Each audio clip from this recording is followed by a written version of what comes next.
મિત્રો આપના લોકપ્રિય કાર્યક્રમ મહામંથનમાં આપનું સ્વાગત છે। હું છું સુદાન ગઢવી। લોકસભાની ચૂંટણી નજીક છે ત્યારે અત્યાર સુધી આપણે અનેક મુદ્દે ડિબેટ કરી, પરંતુ હવે રાજકીય પક્ષોના જીતના દાવાઓ વચ્ચે ચોથી જાગીર કહેવાતા સમાચાર માધ્યમો અને પત્રકારોના મતે કેવી રીતે આ ચૂંટણી છે, કોણ જીતશે એના ઉપર નજર ઉપર અંદાજ કરીશું। એટલા માટે જ હવે આપણે લોકસભાની ચૂંટણીને લઈને પત્રકારોના મતને જાણવાનો પ્રયાસ કરીશું। આપણે તે પત્રકારોના મતને જાણીશું જે તમારા સુધી તમામ ખબરો પહોંચાડે છે, જે લોકોના દિગ્ગજોને, જે લોકોના મિજાજને પણ સારી રીતે જાણે છે, જે તમામ પરિબળોથી વાકેફ પણ છે। તેમના મતે ગુજરાતમાં આખરે કોણ ફાવશે, કેવી રીતે ફાવશે, કયા પરિબળો ચૂંટણીમાં હાવી થશે, લોકોનો, નેતાઓ અને રાજકીય પાર્ટીઓને લઈને કેવો મિજાજ ધરાવે છે, ભાજપ અને કોંગ્રેસ બંનેમાં કોણ બળિયું સાબિત થશે, આ તમામ બાબતો પર છે આજનું મહામંથન મારી સાથે।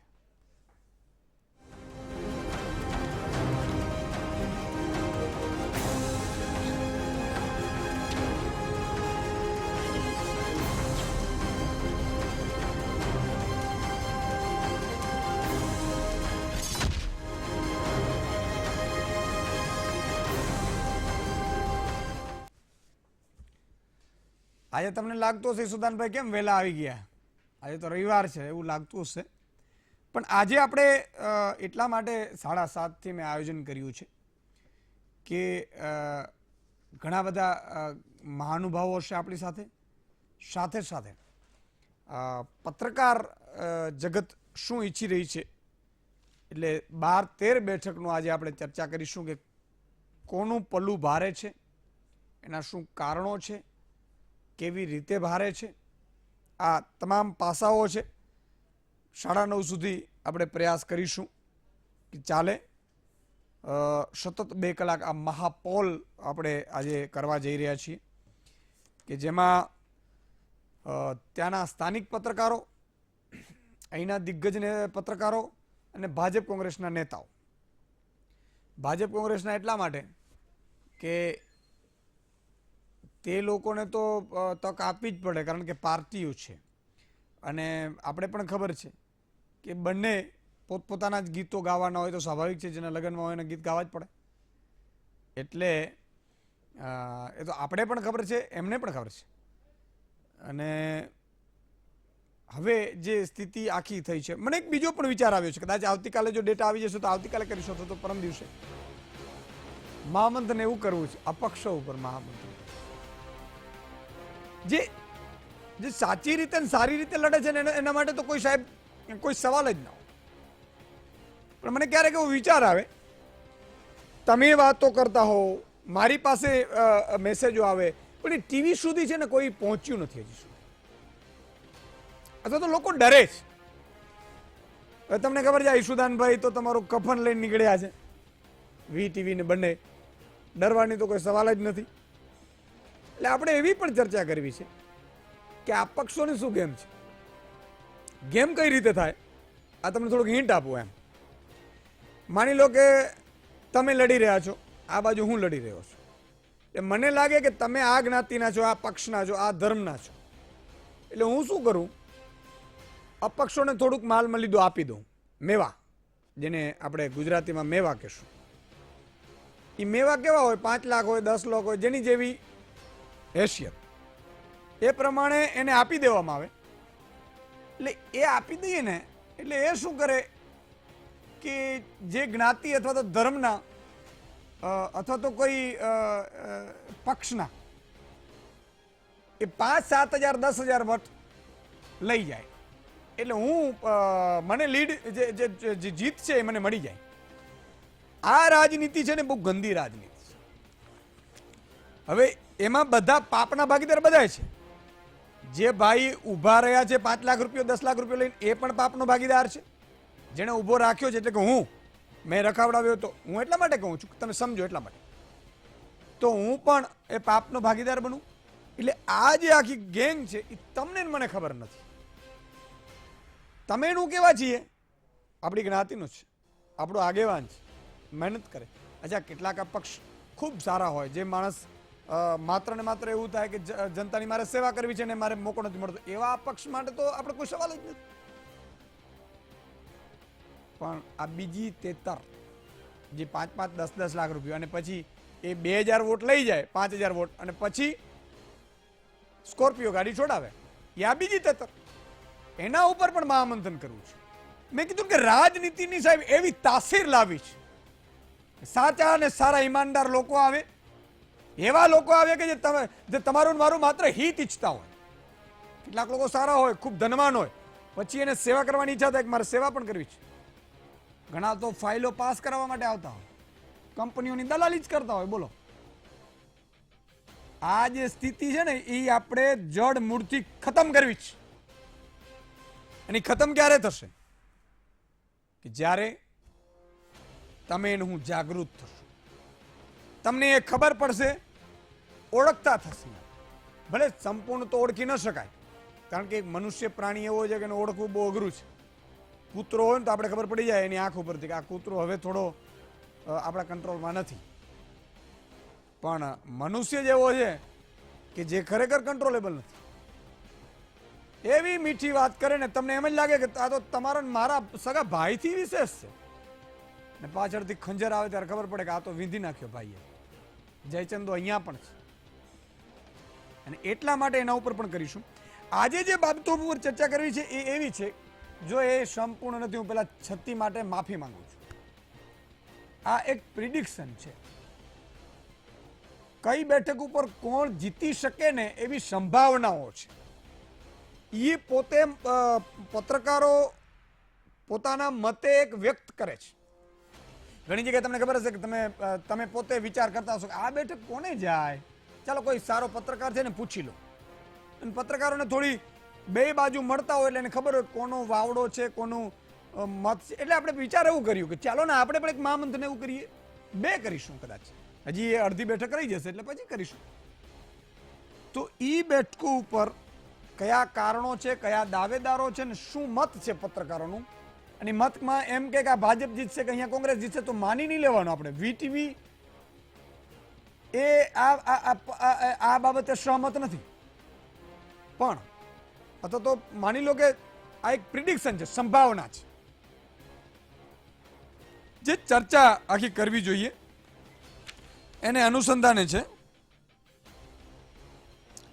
તો આપણે આ મામલે ચર્ચા કરીશું. આપણી સાથે અત્યારે 4 મહાનુભાવો જોડાયા છે, બીજા થોડી જ ક્ષણોમાં આપણી સાથે.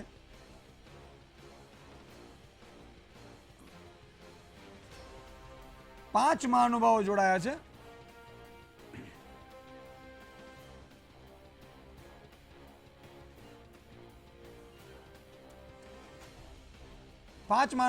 છે. અનિલભાઈ પટેલ છે, ભાજપના નેતા છે. ભાર્ગવભાઈ ઠક્કર કોંગ્રેસના નેતા છે. ભાર્ગવભાઈ બહારથી છે. કોંગ્રેસ ભાજપના નેતાઓને સ્ટુડિયોમાંથી મોટા ભાગે રાખો. દિલીપભાઈ ગોહિલ વરિષ્ઠ પત્રકાર છે.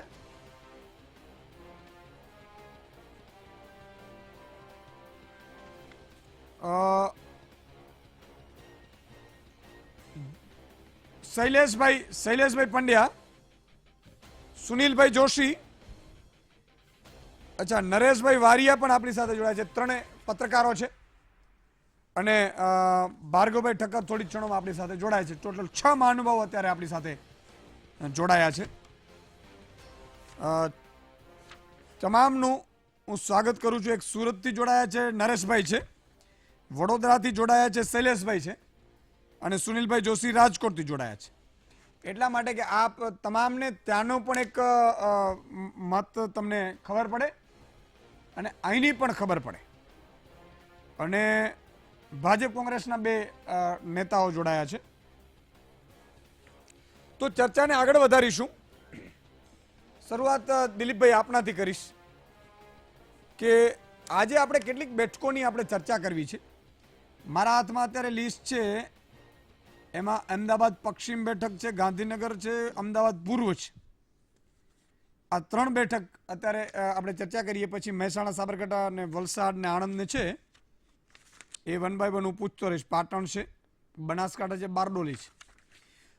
તમને શું લાગે છે, જે રીતે અમિતભાઈ હમણાં રોડ શો કર્યા ગાંધીનગર માટે, પછી જે રીતે સીજે ચાવડાએ પણ પોતપોતાની રીતે કોશિશ કરે છે. તો શરૂઆત ગાંધીનગર બેઠકથી, જ્યાં રાષ્ટ્રીય અધ્યક્ષ લડી રહ્યા છે. આ પરંપરાગત બેઠક ભાજપનું ગઢ માનવામાં આવે છે. સદે અટલ બિહારી વાજપેયી, ત્યાર પછી અડવાણીજી. આ વખતે અડવાણીજીએ જાતે નથી કહ્યું, પણ પછી પાર્ટીને એવું લાગ્યું કે 91 વર્ષ થઈ ગયા છે એટલે અડવાણીજીને થોડો આરામ મળવું જોઈએ એમ, એવું આપી દઈએ.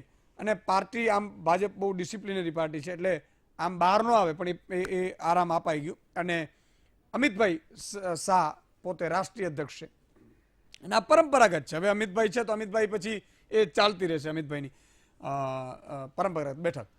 આ બેઠક પર શું લાગી રહ્યું છે, શું એના કારણો છે અને કોના ફાળે જાય એવી શક્યતા છે? આમ તો બધાએ માની જ લીધું છે કે અમિત શાહ જીતી જ જશે.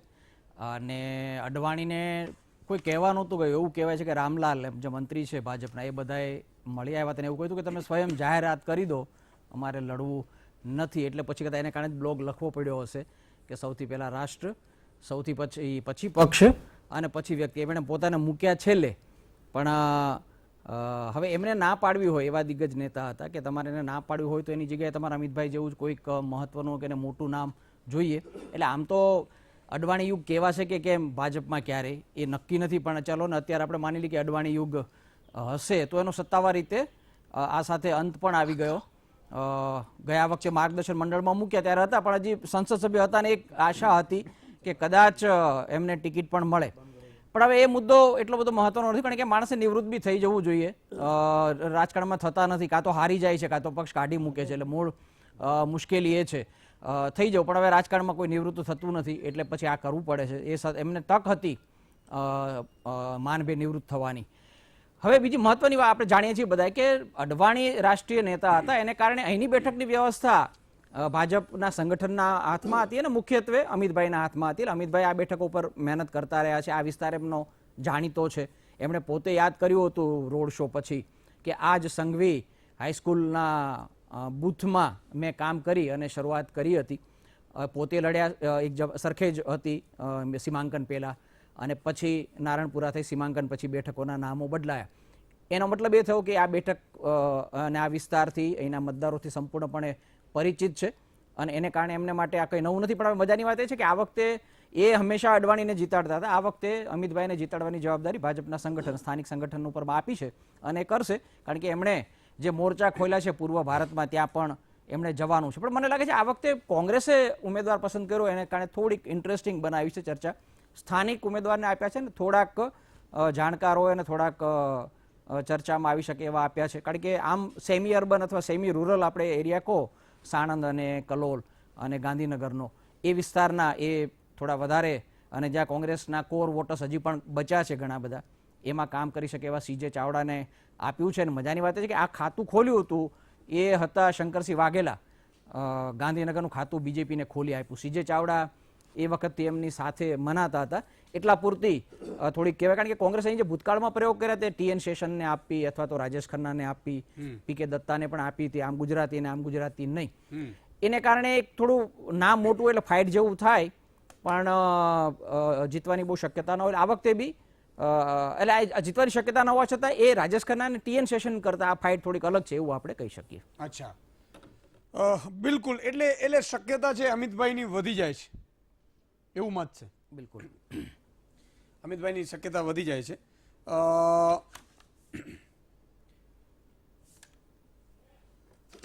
સુનિલભાઈ, આપણી પાસે આવવા માંગીશ કે માની લો કે જે રીતે કેટલીક બેઠક એવી છે કે જેના ઉપર કહેવામાં આવી રહ્યું છે કે ભાઈ આ બેઠક પોરબંદર બેઠક છે. પોરબંદર બેઠક ઉપર શું લાગી રહ્યું છે? લલિત વસોયા પોતે એક ધોરાજીમાંથી એક દાવેદારી કરી, ધારાસભ્ય કરી, અને વચ્ચે ભાદરના ડેમથી આખું ઉપાડ્યું હતું લલિતભાઈએ, અને અત્યારે વિઠ્ઠલભાઈની ગેરહાજરીમાં ચૂંટણી લડાઈ રહી છે. વિઠ્ઠલભાઈનું ગઢ માનવામાં આવે છે, એની સામે લલિતભાઈ વસોયા છે.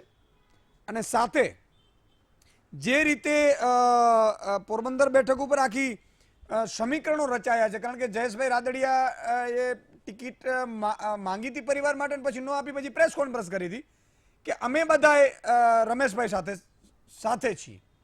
શું લાગે છે પરિબળ? જી જી જી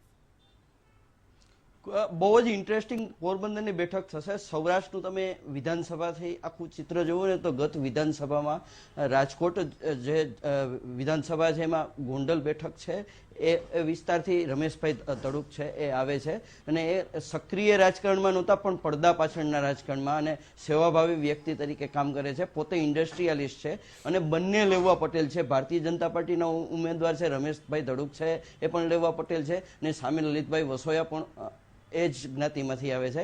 એ જ્ઞાતિનું સમીકરણ અને બધું જોઈએ તો લલિતભાઈ વસોયા તમે જે વિઠ્ઠલભાઈ રાદડિયા કીધું તો વિઠ્ઠલભાઈ રાદડિયાના સાથે વર્ષો સુધી રહ્યા છે.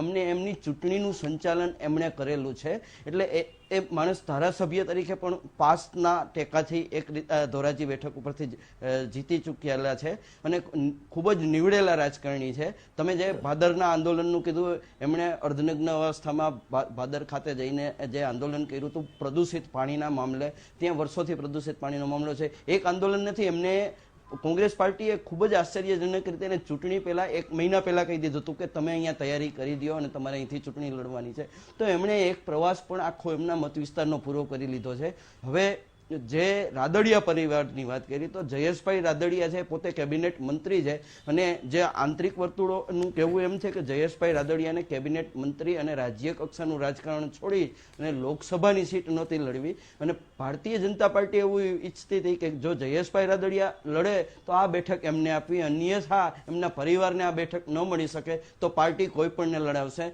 અને પાર્ટીએ વિકલ્પ તરીકે આમને પસંદ કર્યા છે અને એને જીતવાની જવાબદારી છે રમેશભાઈ ધડુકની એ જયેશભાઈ રાદડિયાને એના ફેમિલીને દીધી છે. તો હવે જોવાનું એ રહે છે કે જયેશભાઈ રાદડિયાએ આ બેઠક જીતાડવી હોય તો એમની પૂરી તાકાત કામે લગાડવી પડશે. રમેશભાઈ ધડુક છે આખી બેઠક એટલે પોરબંદર બેઠકનો ચહેરો નથી. પાટીદાર મતો ઉપર લડાઈ થાય એ ઉપરાંત ભારતીય જનતા પાર્ટી આ બેઠક એના ખભે લેવી પડશે. ખૂબ જ મોટી વાત છે અને કોંગ્રેસને જો ટક્કર આપવાની છે ભારતીય જનતા પાર્ટી તો આ બેઠક ઉપર સૌથી મોટી ટક્કર થશે. તમને ખ્યાલ છે કે સૌરાષ્ટ્રની આ બેઠક અનેક રીતે જુદા જુદા પાર્ટમાં છે.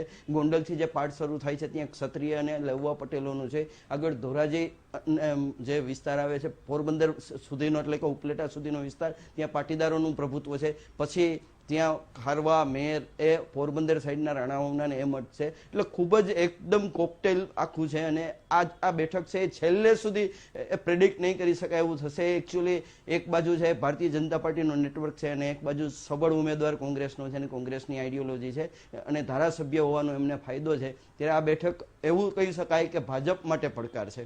ભાજપ માટે પડકાર છે, બિલકુલ. એટલે એક વસ્તુ સિમ્પલ માનવામાં આવી રહી છે. અનિલભાઈ, હું આપણી પાસે આવવા માંગીશ કે અત્યારે જે ડિસ્કશન થઈ એમાં 2 બેઠક ઉપર અત્યારે થઈ. માની લો કે અમિતભાઈ શાહની જે ભાજપ તો દાવો કરી રહ્યું છે કે 5 લાખ ને 6 લાખ ને ભાજપ હંમેશા ગાંધીનગર બેઠક પર લીડની વાત કરે છે. કેટલીક સમસ્યાઓ છે એ બરકરાર છે એ મને ખબર છે, થોડુંક આ નજીક રહ્યું એટલે એ અડવાણીજી સદૈવ બધા વાજપેયીજી એ બધા હતા એમ અને હજી અમિતભાઈ છે. પ્રશ્નો છે ઠેરના ઠેર રહે છે. તમે આમ આગળ નીકળો એટલે ખાડા પણ પડે ચોમાસામાં, આ બધી થાય છે. છતાંય ભાજપને લોકો ચૂંટે છે. તો આ બેઠક ભાજપની પરંપરાગત જળવાઈ રહેશે એવું માની રહ્યા છે ત્યારે પત્રકારો. શું માનો છો લીડને લઈને? જો અમિતભાઈ શાહ એ અમારા રાષ્ટ્રીય પ્રમુખ છે અને અડવાણીજી લડતા હોય કે શંકરસિંહ વાઘેલા લડતા હોય, આ સીટ પર હરમેશ એક સારામાં સારા રણનીતિકાર અમિતભાઈ રહ્યા છે વર્ષોથી. કારણ કે હું પણ જુદા જુદા પ્રબુદ્ધ નાગરિકના કામ સાથે જોડાયેલો હતો. એટલે એક સંગઠનના વ્યૂહરચનાકાર, એક સંગઠન કર્તા તરીકે ચૂંટણી જીતવા માટેની સ્ટ્રેટેજી ગાંધીનગર સાથે જોડાયેલી નહીં, આખા ગુજરાત સાથે જોડાયેલી આ અમિતભાઈની નસે નસમાં છે. એના કરતાં પણ અગત્યનું હોય તો સરખેજ વિધાનસભાના ધારાસભ્ય તરીકે સતત 5 વાર ચૂંટાયા છે અને આ એ સરખેજ વિધાનસભા હતી કે જેમાં વેજલપુર વિધાનસભા આવે, જેમાં ઘાટલોડિયા વિધાનસભા આવે, જેમાં સાબરમતી વિધાનસભાનો ભાગ આવે અને નારણપુરા વિધાનસભાનો ભાગ આવે. ગઈ વખતે પણ એ નારણપુરા વિધાનસભામાં જંગી બહુમતીથી જીત્યા હતા.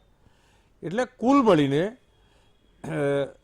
અમિતભાઈનું એક ચૂંટાયેલા પ્રતિનિધિ તરીકેનું નેતૃત્વ પણ 5 ટર્મથી લોકો સાથેના સીધા જનસંપર્કથી જોડાયેલું, રાજ્યના ગૃહમંત્રી હતા એટલે કામગીરી સાથે જોડાયેલું, એટલે ગાંધીનગરની સીટ સ્વાભાવિકપણે અમે ઓછામાં ઓછા 80% મત કરતાં વધારે ભારતીય જનતા પાર્ટી ટોટલ વોટિંગના લેશે. હું આજે લીડ એટલા માટે આંકડો આપતો નથી કે કેટલા ટકા વોટિંગ થાય છે. એક્સપેક્ટેશન પ્રમાણે જો 70% વોટિંગ થાય તો મને એવું લાગે છે કે 7 લાખ જેટલી લીડ થાય. જો ઓછું કદાચ 4-5% ઓછું વોટિંગ થાય, કુલ મળીને ભારતીય જનતા પાર્ટીના 80% વોટ અને કોંગ્રેસના 20% વોટ, એટલે 60%ના ડિફરન્સ સાથે ગમે એટલું વોટિંગ થાય, પરંતુ ટોટલ વોટિંગના 60%ના ડિફરન્સ સાથે આ સીટ અમે જીતીશું. પોરબંદર આપણે પોરબંદરની આદરણીય સુનિલભાઈએ પણ ખૂબ એનાલિસિસ કર્યું, પરંતુ આપણે કહું કે જે રીતે ગાંધીનગર સીટની પ્રકૃતિ છે, બધા જ સમાજ જાતિ જ્ઞાતિના જુદા જુદા ગુજરાત સાથે જોડાયેલા લોકો આ સીટ પર છે, એવી જ રીતે એમણે કીધું કે પોરબંદરમાં પણ એમણે વિધાનસભા વાઇઝ કર્યું એનાલિસિસ કે ગોંડલમાં આ સ્થિતિ, ધોરાજીમાં આ સ્થિતિ. એટલે પોરબંદરની સીટમાં પણ એક તો વિવિધ સમાજ જોડાયેલા છે, સાથે સાથે રમેશભાઈ ધડુક એ એક શબ્દમાં જો એની ઓળખ આપું તો એ અજાત શત્રુ છે.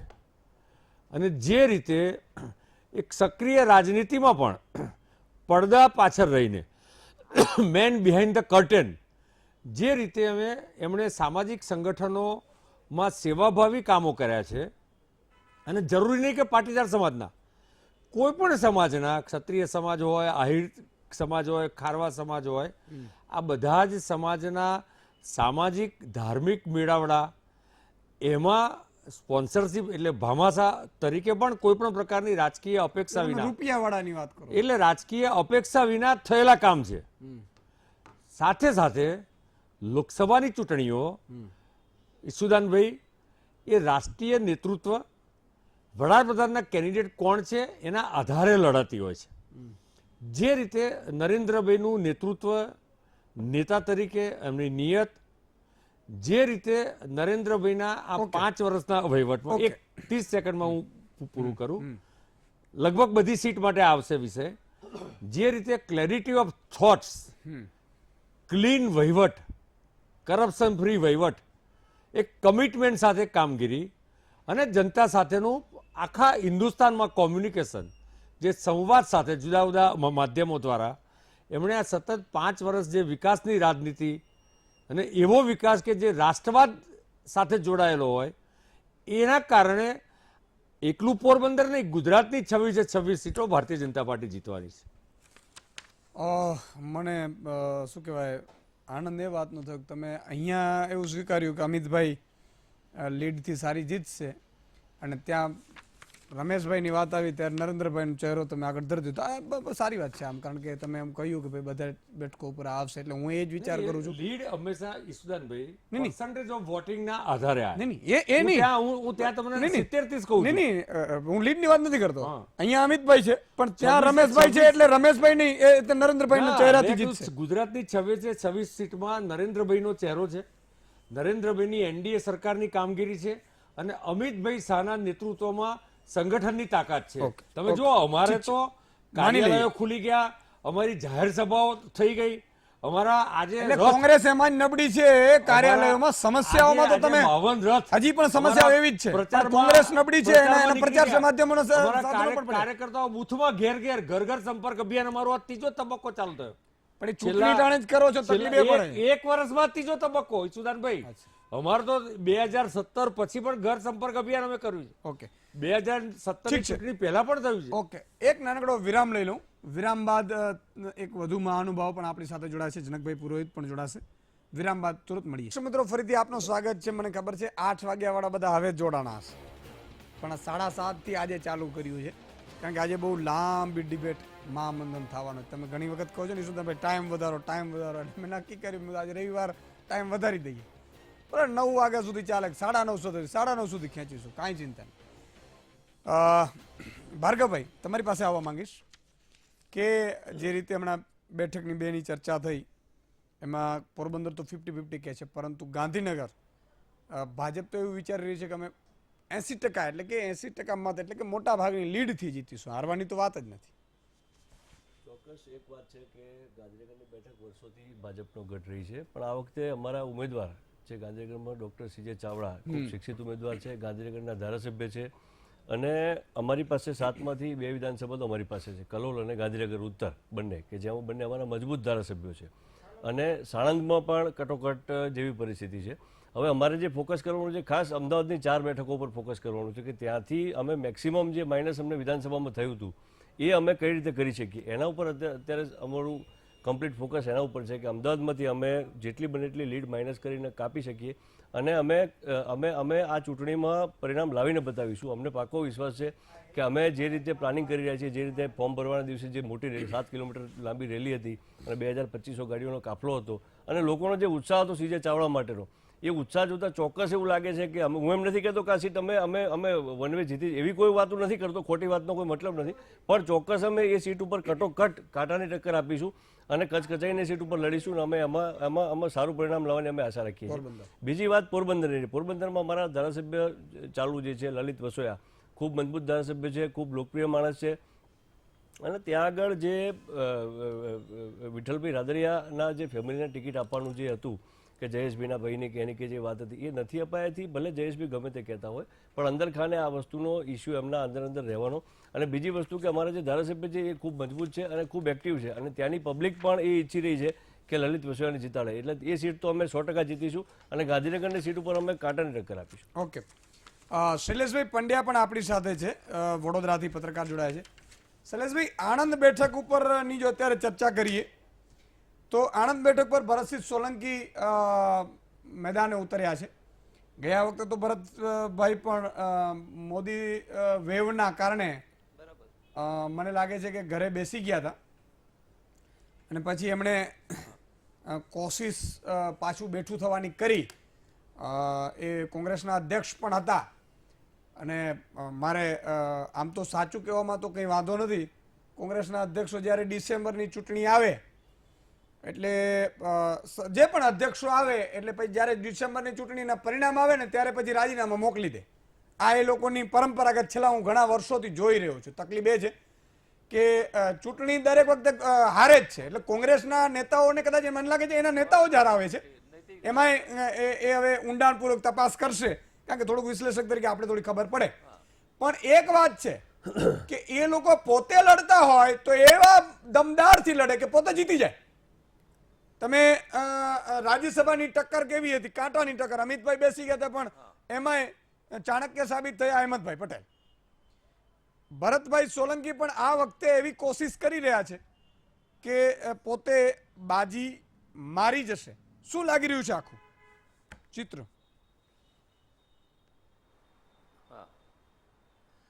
ભરતભાઈની ફેવરમાં જાય એવું લાગે છે, કારણ કે ભરતભાઈના દાદા ઈશ્વરસિંહ ચાવડા એના પ્રમુખ હતા ખેડા જિલ્લા પંચાયતના, અને માધવસિંહ સોલંકી એમના પિતાશ્રીનો હોલ્ડ બહુ સારો છે. ભરતસિંહનો પણ એટલો હોલ્ડ સારો છે, અને એણે પ્રચાર શરૂ કરી દીધો છે. પણ કોંગ્રેસ જે રીતે એટેકિંગ મૂડમાં કરવો જોઈએ એવી રીતે પ્રચાર કરી શકતી નથી. એટલે જો કોઈક એવા સ્ટારને કોઈકને લઈ આવે જે પ્રચાર કરે, કારણ કે એની સામે જે ઊભા છે એ પટેલ છે, પણ એનો એટલો બધો કોઈ નામ જાણ ચહેરો પરિચિત નથી. કોંગ્રેસને એનો ફાયદો ઉઠાવવો જોઈએ. જે રીતે વડોદરામાં પણ કોંગ્રેસે એના પ્રમુખને મૂક્યા છે, પ્રશાંત પટેલને. પ્રશાંત પટેલ ટીકો તરીકે જાણીતા હતા, અને યુનિવર્સિટી યુનિયનમાં GS તરીકે ચૂંટાયા હતા 22 વર્ષ પહેલાં. એમને કોઈ ચૂંટણીનો અનુભવ નથી. કોંગ્રેસ 1989થી વડોદરાની બેઠક ગુમાવી છે, પછી એનો નંબર આવ્યો જ નથી. અને જનતા દળ યુ પ્રકાશ બ્રહ્મભટ્ટ કરીને હતા, એ યુનિવર્સિટીના નેતા હતા, GS હતા, ને એ ચીરી ગયા હતા VP સિંઘના જનતા દળના વખતે 1989માં. પણ ત્યાર પછી વડોદરામાં કોંગ્રેસનો ડંકો વાગતો નથી. હા, સત્યજીત ગાયકવાડ આવ્યા હતા, 1996માં જીતી ગયા હતા, પણ એને ફાયદો એ થયો હતો કે ભાજપમાં 2 જૂથ હતા, જીતેન્દ્ર સુખડિયા અને નરેન ભટ્ટ, અને એને લીધે સત્યજીત ગાયકવાડનો 17 મતથી વિજય થયો હતો 1996માં. હવે એવી પરિસ્થિતિ છે નહીં. વડોદરાની સીટ જે હાઈ પ્રોફાઇલ હતી ગયા વખતે 2014માં નરેન્દ્ર મોદીએ વડોદરાથી ચૂંટણી લડવો નક્કી કર્યું, એને લીધે હાઈ પ્રોફાઇલ થઈ ગઈ હતી. હવે આજે બિલકુલ લો પ્રોફાઇલ થઈ ગઈ છે. રંજનબેન ભટ્ટ અને પ્રશાંત પટેલ બંને લોકલ ઉમેદવાર છે અને એવું કોઈ એમનું નામ એવું નથી રાષ્ટ્રીય સ્તરે કે એ કરતો. એટલે આ લો પ્રોફાઇલ સીટ છે અને વડોદરામાં કોર્પોરેશનમાં આણંદ ભાજપ છેલ્લા 1995 થી પાવરમાં છે. વડોદરાની 7 સીટો. આણંદ બેઠક ગયા વખતે જે દિલીપ પટેલ જીતી ગયા હતા, આ વખતે અઘરું પડે એવું લાગે છે, કારણ કે ભરતસિંહ સોલંકીએ પ્રચાર પહેલેથી શરૂ કરી દીધો હતો અને તમે જોયું હશે તો કોંગ્રેસે નામ જ્યારે જાહેર કર્યા પહેલા 4, એમાં ભરતસિંહ સોલંકીનું નામ પહેલું હતું. ભરતસિંહ સોલંકીને બહુ મોટો વિશ્વાસ હતો અને આણંદમાં એનો હોલ્ડ સારો છે અને એણે ભરતસિંહને વાંધો આવવો ન જોઈએ. અત્યારે જે રીતે કરે છે, જે રીતે એનો હોલ્ડ છે, જે રીતે એની મશીનરી એમણે ગોઠવી છે, એટલે આણંદમાં ભરતસિંહ સોલંકી ને વાંધો આવે એવું લાગતું નથી. અને એની સામેનો ઉમેદવાર પણ એટલા બધા કોઈ પરિચિત નથી, એવો કોઈ જાણીતો ચહેરો નથી. આ એક મારે જનકભાઈ તમને આણંદમાં બિલકુલ બિલકુલ માધવસિંહ સોલંકી અને ઈશ્વરભાઈ ચાવડા જી બિલકુલ, એટલે આણંદમાં ટૂંકમાં જીતી જાય એવી શક્યતા લાગી રહી છે. ભરતસિંહ સોલંકીને એ બહુ મોટો ફાયદો થશે. ફાયદો થશે. જનકભાઈ એક વાત, પૂર્વની બેઠકની હા, કરીએ. આણંદમાં જીતી જાય એવી લાગી રહી છે. ઓકે, કારણ કે માધવસિંહ સોલંકીનું બાથરૂમ બહુ ગઢ ગણાય છે અને એમના સસરા જે બિલકુલ હતા બિલકુલ શૈલેષભાઈ, માધવસિંહ બિલકુલ ઈશ્વરસિંહ બિલકુલ ચાવડા, એ પણ એનો ગઢ બહુ હતો. બિલકુલ બિલકુલ એ ગઢ તરીકે ખેડા જિલ્લો જાણીતો જ હતો. તે વખતે દિનશા પટેલ ને બધા સાથે જ હતા. એટલે આણંદમાં ભરતસિંહને વાંધો આવ્યો લાગતો નથી. ઓકે, આણંદ બેઠક અને કોંગ્રેસના છેલ્લી પાડે ઘડીએ જાય છે એવી મોદી આપણે સાહેબ આવે ને કોઈ પત્રકારોનો મોટો મત છે. મોટો બિલકુલ પ્રચાર કરી જાય. બિલકુલ 10 જેટલા પત્રકારો સાથે પણ વાતચીત થઈ છે. એટલે આણંદ બેઠક છે એ કોંગ્રેસ પાસે છે. જનકભાઈ મારે કઈ? એક એ સમજવાની કોશિશ કરવી છે કે ભરતસિંહ સોલંકી સામે નબળો ઉમેદવાર આવ્યો છે. હેલો સાહેબ, સંભળાતો નથી ઓડિયો તમારો. બિલકુલ શૈલેષભાઈ આપની પાસે આવીશું. એટલે હા, નબળો ઉમેદવાર. શું એનું કારણ શું હશે એમ કે આમાં, એટલે રાજકારણમાં તો આ બધું પોસિબલ છે કે અહીંયાની બેઠક બચાવવા અહીંયા સેટ થાય ને અહીંયાની અહીંયા સેટ થાય. ભરતસિંહ સામે નબળો ઉમેદવાર જેવું માનું છું, એનાથી વધારે નબળો તો દેવસિંહ સામે છે. અચ્છા, ઘણા નબળા ઉમેદવાર તો ઘણા છે. વાત એ છે કે કોંગ્રેસ છે ને જીતવા માટે નહીં પણ બધાને ખુશ રાખવા માટે ટિકિટ આપે છે. આ માનસિકતા જ્યાં સુધી કોંગ્રેસ નહીં છોડે ત્યાં સુધી કોઈ સત્તામાં નહીં આવે. અમદાવાદ કોને આ નારાજ ન થઈ જાય માટે આ ઉમેદવારને આ જૂથને સાચવવાના, આ નારાજ થાય માટે આ ના જોવા, આ નારાજ દિનશા પટેલને નારાજ ન કરવા માટે વિમલને ટિકિટ આપે છે. એવી જ રીતે આ જે પાટણમાં છેક સુધી વિવાદ ચાલ્યો એ બધાને એક બધું સાચવવા માટે ચાલે છે. તમે વ્યક્તિને નહીં, તમારે જીતવું છે, સીટ કાઢવી છે, માસવું જોઈએ છે. જ્યારે એ માસું કાઢવા કે જીતવા માટેનું જ્યારે માનસિકતા નહીં કરે ત્યાં સુધી કોંગ્રેસ સત્તામાં નહીં આવે. અમદાવાદની વાત કરીએ, પૂર્વ અને પશ્ચિમની. તમે પરેશભાઈ રાવલ કે જે આપણે ફિલ્મોમાં, ડ્રામામાં બિચારાને એટલે એને જોતા હોઈએ છીએ આપણે, એને અહીંયા મૂકવામાં આવ્યા. પરેશભાઈ રાવલ જંગી જીતથી જીતે પછી અંદર ભાજપના જ કાર્યકર્તાઓ બિચારા થોડા નારાજ થાય, એ પાર્ટીમાં ન કહી શકે પણ આપણા બધા મિત્રો હોઈએ એટલે થોડી બડાપો કાઢતા હોય. આ વખતે પટેલ થયું છે બંનેમાં, અમદાવાદ પૂર્વ અને પશ્ચિમમાં. કિરીટભાઈને પાછી રિપીટ પણ કર્યા છે. શું લાગે છે આ બે બેઠકનું તાસીર, મુદ્દા, અને શું આપણે એક શહેરની જનતાને ખાડા પડે તો વાંધો નહીં પણ ચૂંટાડવાનો પરેશભાઈ, એટલે એ માનસિકતા છે. એમાં હવે છે ને અત્યારે એક થઈ ગયું, એક વર્ગ છે ભાજપનો મતદાર વર્ગ છે એ ભાજપનો, એક વર્ગ છે એ કોંગ્રેસનો. કોંગ્રેસ કશું જ નથી કરતી, કંઈ નથી, છતાં પણ એને 33-34% મત અવશ્ય મળે છે. એવું જ આ જે ભાજપનું. પૂર્વની બેઠકની વાત કરીએ તો આ સીટ કોંગ્રેસ જીતી શકે એવી બેઠક છે, પણ જે દાવેદારો હતા એ બધા પોતે જ લડે છે એ રીતે કામ કરે તો. કારણ કે બંને પાટીદાર ઉમેદવાર છે. કોંગ્રેસનો પ્લસ પોઈન્ટ એ છે કે ત્યાં સારા એવા મુસ્લિમ મતો પણ છે અને દલિત મતો પણ છે.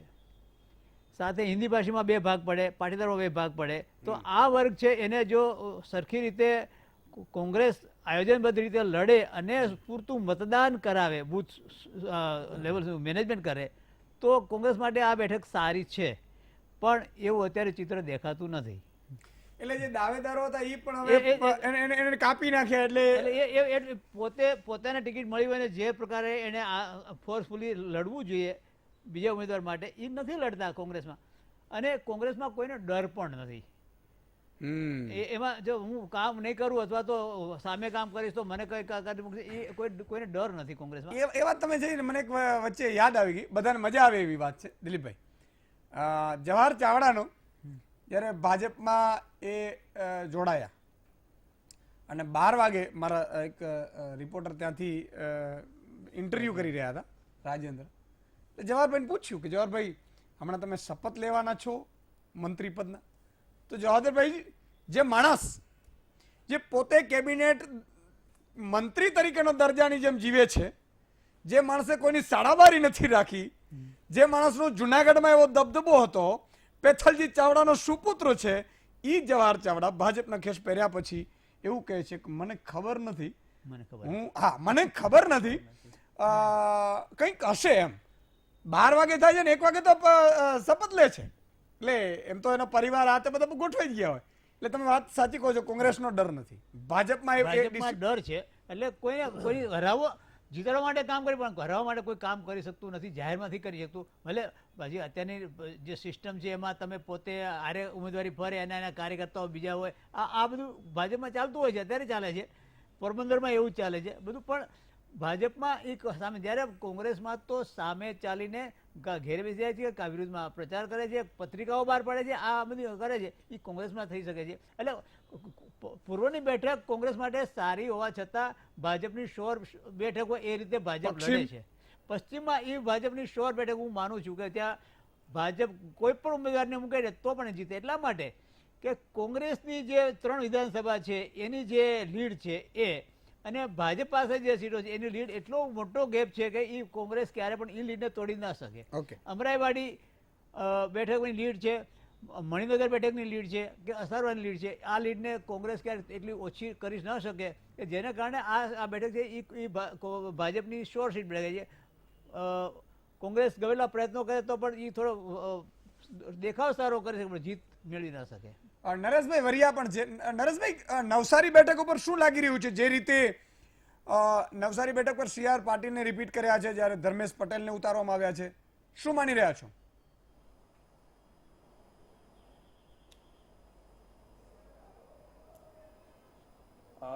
નવસારી બેઠકની વાત કરીએ તો 2 ટર્મથી ત્યાં CR પાટીલ સંસદ સભ્ય તરીકે છે જ, અને ત્યાં એક પિક્ચર ક્લિયર કટ છે કે ત્યાં ઉમેદવાર જે છે, ભલે કોંગ્રેસે કોળી ઉમેદવારને મેદાનમાં ઉતારતા થોડુંક જંગ રોમાંચક જરૂર બન્યો છે, પણ CR પાટીલ ફરી ભાજપને જે સીટ મળે એવા પૂરતા ચાન્સ છે. એનું કારણ એ છે કે નવસારી બેઠકની જે 7 વિધાનસભા બેઠક છે એમાંથી 4 વિધાનસભા બેઠક તો સુરત શહેરની આવે છે, કે જે સુરત શહેરની અંદર મિની ભારત જે કહેવાય છે એ બેઠકોનો સમાવેશ થાય છે. બાકીની 3 બેઠક છે એ આવે છે નવસારી જિલ્લાની, કે જ્યાં નવસારી, જલાલપુર અને ગણદેવી, આ 3 બેઠકો પણ પર ભાજપ જ રહ્યું છે, ભાજપનો જ ગઢ રહ્યો છે. અલબત્ત ગઈ વખતે શું હતું કે CR પાટીલ હતા તો સામે કોંગ્રેસે એક મુસ્લિમ ઉમેદવાર ઉભા રાખ્યા હતા, એટલે બંને વચ્ચે જીતનો જે લીડનો ગેપ હતો એ વધુ હતો. પણ ત્યાં નવસારી બેઠક પર કોળી મતદારો પણ વર્ચસ્વ ધરાવે છે, 4 લાખની આજુબાજુ જ્યારે મતદારો છે, અને જો એ જ્ઞાતિ જોઈને મતદાન કરે તો CR પાટીલ માટે લીડ ઘટશે. પણ જે પ્રકારે ભાજપનું મેનેજમેન્ટ છે, CR પાટીલનો પોતાનો લોક સંપર્ક છે, અને ચૂંટણીની જે વ્યૂહરચના છે કાર્યકર, આજે ધર્મેશ પટેલની ઓળખ એવી છે કે પોતે કદાચ એમના પોતાની જ્ઞાતિ અથવા તો કાંઠા વિસ્તાર કે જ્યાં કોળી સમાજનું પ્રભુત્વ છે ત્યાં ચોક્કસ એમનું એક વર્ચસ્વ રહેશે. પણ સુરત શહેરની વાત કરીએ કે સુરત શહેરમાં જે 4 બેઠકો આવે છે વિધાનસભાની, ત્યાં કોંગ્રેસનું એટલું બધું નેટવર્ક પણ નથી અને એટલા બધા કાર્યકરોમાં એવી રીતનું એમનું ગોઠવણ પણ નથી, જેથી કરીને નવસારી બેઠકની જો વાત આપણે કરીએ, બારડોલી બેઠક પર થોડુંક કસોકસ જંગ રહેશે, કારણ કે બારડોલી બેઠક પર ફરી પાછા તુષાર ચૌધરી આવ્યા છે મેદાનમાં, સામે પ્રભુ વસાવા છે. પ્રભુ વસાવાની સામે આમ ગણપત વસાવાના જે ભત્રીજા છે એને પણ ઉમેદવાર બનાવવાની એક વાત હતી, એટલે ગણપત વસાવા જૂથ કેટલું નિષ્ક્રિય રહીને કામ કરે છે એ પણ મહત્વનું રહેશે. પણ અહીંયા શું છે કે 7 બેઠક પરથી એક બેઠક જે કામરેજ વિધાનસભા વિસ્તાર છે એ શહેરી વિસ્તાર સુરતનો વિસ્તાર આવે છે અને ત્યાં લગભગ શહેરી વિસ્તારોના મતદારો એવા છે કે જે ભાજપ સાથે જોડાયેલા હોય છે, એટલે ત્યાં કાંટાની ટક્કર ચોક્કસ થશે. એટલે અત્યારની સ્થિતિમાં જોવામાં આવે તો ભાજપનું જ વજન વધારે છે. ભાજપ તરફે પણ તુષાર ચૌધરી કેટલું મેનેજ કરી શકે છે, એની વિધાનસભા ત્યાં તો છે, નિઝર કોંગ્રેસ પાસે છે, વ્યારા છે, એટલે અને માંડવી 3 વિધાનસભા પર કોંગ્રેસ પોતે છે, પણ કેટલું આગળ એ મહેનત કરીને નેટવર્ક જમાવીને આગળ વધી શકે છે. પણ ચોક્કસ તુષાર ચૌધરી અને પ્રભુ વસાવા વચ્ચે જંગ તો રહેશે. વલસાડ બેઠકની વાત કરીએ તો વલસાડમાં તો ભાજપના ઉમેદવારના ઘરમાં જ આગ લાગી છે. કેસી પટેલની સામે એમના ભાઈ ડીસી પટેલને ઉમેદવારી દાવેદારી હતી, તો એમના ભાજપમાં અંદરખાને પણ રોષ પ્રવર્તી રહ્યો છે અને જીતુ ચૌધરીને ઉમેદવારની જે પસંદગી કરવામાં આવી છે તો ત્યાં જીતુ ચૌધરી સારું વર્ચસ્વ ધરાવે છે. બીજું કે ત્યાં ડાંગ છે, વાંસદા અને કપરાડા આ 3 બેઠકો પર કોંગ્રેસ છે. એટલે કોંગ્રેસ ત્યાં મહેનત કરે તો હું માનું છું ત્યાં સુધી કે ત્યાં એમને પણ એક સારી ટક્કર રહેશે. સારી ટક્કર હશે, એટલે કે વલસાડ છે કોંગ્રેસ તરફ જઈ શકે છે, બારડોલી 50-50 છે અને નવસારી બેઠક છે ભાજપને જઈ શકે છે, એવો આપનો મત છે. પત્રકારોની બાઇટો પણ આવી હશે, ક્લિયર કટ છે. હું કહીશ કે એ પ્લે કરવામાં આવે થોડી સંક્ષિપ્તમાં. નવસારીની, વલસાડની. તો નવસારી બેઠક પર ભાજપની જીત નિશ્ચિત જણાઈ રહી છે અને તે પાછળનું કારણ એ છે કે જે નવસારી મત વિસ્તાર છે લોકસભાનો, તેમાં 7 વિધાનસભા આવે છે. એ 7 પર ભાજપના ઉમેદવાર વિજેતા થયા છે. સાથે જ નગરપાલિકા હોય કે તાલુકા પંચાયત હોય કે પછી જિલ્લા પંચાયત, એમાં પણ ભાજપનું શાસન છે.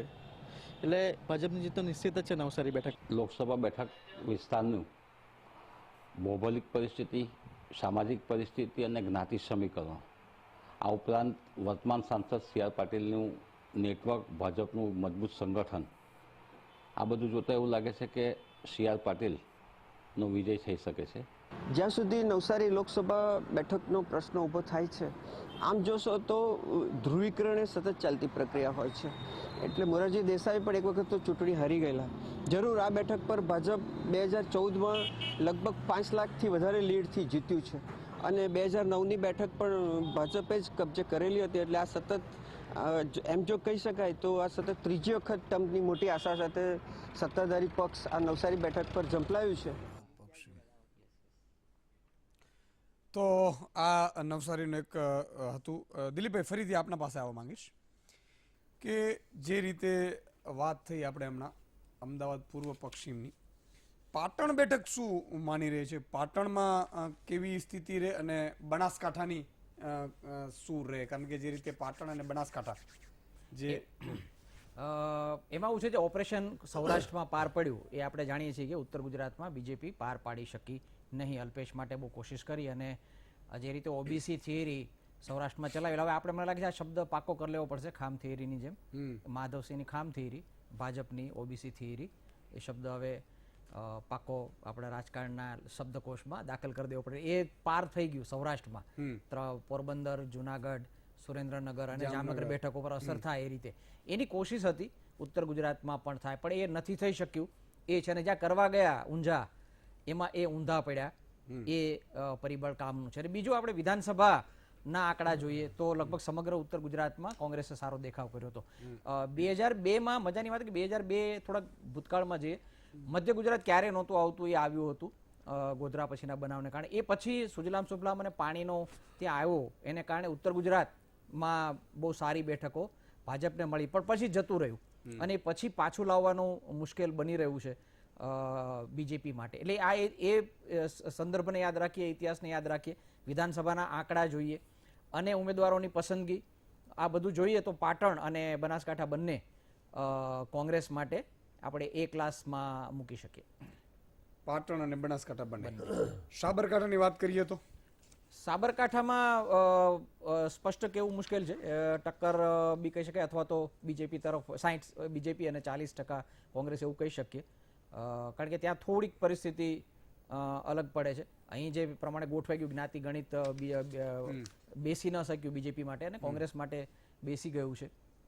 એ સંજોગોમાં આ બંને જેટલી શ્યોર છે ક્લાસ A એટલી સાબરકાંઠામાં ન કહી શકાય. ઓકે, એટલે પણ આ એ બીજી કટોકટી અથવા તો ભાજપ તરફી 16-40. 60-40. બિલકુલ. અનિલભાઈ, દિલીપભાઈ બહુ સારી વાત કરી. ઓપરેશન સૌરાષ્ટ્ર, ઓપરેશન સૌરાષ્ટ્રમાં પાર પડી ગયું એવું એટલે આમ સૌરાષ્ટ્રવાળા ભોળા બહુ છે એવું હશે માની લઈએ. ઉત્તર ગુજરાતમાં તમારું ઓપરેશન છેલ્લી ઘડીએ પાર ન પડી શક્યું. જો કે આશાબેન પડે, આપણે દિલીપભાઈએ કીધું કે એ ઉલટી ગંગા થશે એટલા માટે કે થોડી મુશ્કેલી આશાબેનને લઈને ત્યાં ઊભી થઈ હતી. કારણ કે આશાબેન જીત્યા હતા એ પાટીદાર આંદોલનના કારણે જીત્યા હતા, પાટીદારોના કારણે વધારે જીત્યા હતા. હવે જો વાત કરીએ પાટણ અને બનાસકાંઠા, એ બે કોંગ્રેસ ના પ્લસ પોઈન્ટમાં છે. જ્યારે નવસારી, બારડોલી, અમદાવાદ પૂર્વ અને અમદાવાદ પશ્ચિમ એ ભાજપ પ્લસમાં છે. શું માનશો? એ આપે કહ્યું કે સૌરાષ્ટ્રના લોકો ભોળા હોય, આપને જોયા પછી એવું લાગે છે કે ભોળા હોઈ શકે એમ. આપ પણ સૌરાષ્ટ્રના છો. મૂળ વાત એ છે કે ભારતીય જનતા પાર્ટી એટલે આ તો ઈસુદાનભાઈ સૌરાષ્ટ્રના છે ને, એટલે ભારતીય જનતા પાર્ટી, ઈસુદાનભાઈ ભારતીય જનતા પાર્ટી એ કોઈ આવી જ્ઞાતિના ડિવિઝનમાં માનતી નથી, કોઈ ખામ થિયરી કે ઓબીસી થિયરીમાં માનતી નથી સૌ પ્રથમ તો. અને ગુજરાતની જનતા પણ એ ખામ થિયરીને નકારી ચૂકી છે. ભારતીય જનતા પાર્ટી સૌનો સાથ સૌનો વિકાસ એના આધારે સર્વ સમાજને જોડીને જે રીતે નરેન્દ્રભાઈના નેતૃત્વમાં સર્વે સમાજ સૌ પ્રાંતને જોડીને દેશમાં નેતૃત્વ પૂરું પાડ્યું છે, જે રીતે અમારું સંગઠન પણ છેક બૂથથી સુધી રાષ્ટ્રીય કક્ષા સુધી સર્વ સમાજ જોડાયેલો છે. જે બૂથમાં પણ અમારે સર્વ સમાજના લોકો હોય, મહિલાને પણ એટલું પ્રતિનિધિત્વ બૂથમાં પણ અમે આપીએ છીએ. અમે દલિત સમાજના હોય અથવા તો ટ્રાઇબલ વિસ્તાર હોય તો ટ્રાઇબલના પણ હોય છે. એટલે અમારું સંગઠન પણ સર્વ સમાજને સાથે લઈને ચાલે છે. સરસ. એટલે એને જો સાદી ભાષામાં કહું તો સંગઠનમાં પણ સોશિયલ એન્જિનિયરિંગ દ્વારા અમે સૌને જોડીને અમે આગળ વધી રહ્યા છીએ. એટલે અમારા માટે કોઈ આવા ઓપરેશનની જરૂર નથી. નરેન્દ્રભાઈનું સ્પષ્ટ નેતૃત્વ અને સાથે સાથે જે રીતે વિકાસની રાજનીતિ અને સુરક્ષાના સંદર્ભમાં, રાષ્ટ્રીયતાના સંદર્ભમાં એનડીએ સરકાર નરેન્દ્રભાઈના નેતૃત્વમાં કામગીરી, અમિતભાઈના નેતૃત્વમાં વિશ્વનું સૌથી મોટું સંગઠન જે સતત 5 વર્ષ સંગઠન સક્રિય હોય છે, એ સંગઠનની તાકાત પર ભારતીય જનતા પાર્ટી ચૂંટણી લડે છે. અગાઉ પણ આપણે વાત થઈ કે આજે અમારા બધા જ કાર્યાલયો ખુલી ગયા છે. અમારા રાષ્ટ્રીય અને પ્રાંતના નેતૃત્વ દ્વારા જાહેર સભાઓ થઈ ગઈ. અમારા લોકસંપર્કના કાર્યક્રમો ચાલુ થયા. સ્ટેજ 3 ઘર ચલો અભિયાન. સાથે સાથે 1 મહિના પહેલાં અલગ 3 લોકસભાની વચ્ચે પ્રબુદ્ધ નાગરિક સંમેલનો થયા કે જે ઓપિનિયન મેકર્સ છે અને જે કેન્દ્ર સરકારની કામગીરી લોકો સુધી પહોંચાડે છે. એટલે પાટણ હોય, બનાસકાંઠા હોય, ઘણી બધી સીટોની ચર્ચા થઈ. આણંદની એક ચર્ચા થઈ અને પત્રકાર મિત્રએ વાત કરી. હું આપને ખાતરી સાથે કહું છું કે આણંદની સીટ ફરી એક વખત ભરતભાઈ સોલંકી હારી જશે. જે રીતે ગઈ વખતે પ્રદેશ પ્રમુખ હોવા છતાં પણ એ હારી ગયા હતા. મિતેશભાઈ પટેલ એ કોઈ નવો ચહેરો નથી.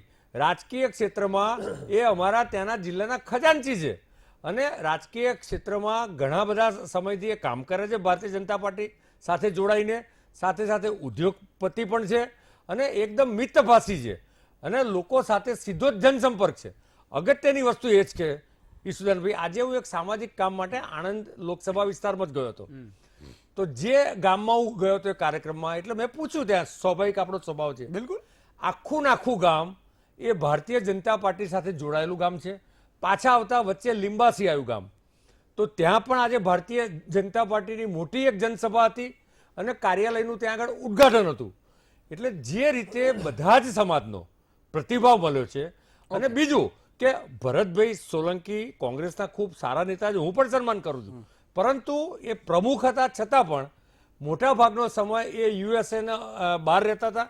એટલે જે સતત, જે આમ આપણે શરૂઆતની રિમાર્કમાં જ કહ્યું હતું કે જે 5 વર્ષ સુધી સતત સંપર્કમાં રહેવાનું હોય, એ સંપર્કના અભાવે જ્યારે મિતેશભાઈ અમારા તો બધા જ કાર્યક્રમોમાં હતા, ઓકે. બીજી બરોડાની વાત થઈ. બરોડામાં તો કહ્યું ભાઈએ, પત્રકાર મિત્રે, રંજનબેન ભટ્ટ એ અમારા શહેરના પ્રમુખ છે. એ ડેપ્યુટી મેયર પણ હતા અને સતત કાઉન્સિલર રહેલા છે. સાથે સાથે એક સાંસદ તરીકેની એમની સારામાં સારી કામગીરી. કોંગ્રેસની નબળાઈ, એમના ઉમેદવાર નબળા છે એવું હું મૂલ્યાંકન નહીં કરું, કારણ કે અમે બધી જે સીટો જીતવાના છે 26 એ અમારી પોતાની તાકાત, સરકારની કામગીરી અને સંગઠનની તાકાત પર. બિલકુલ.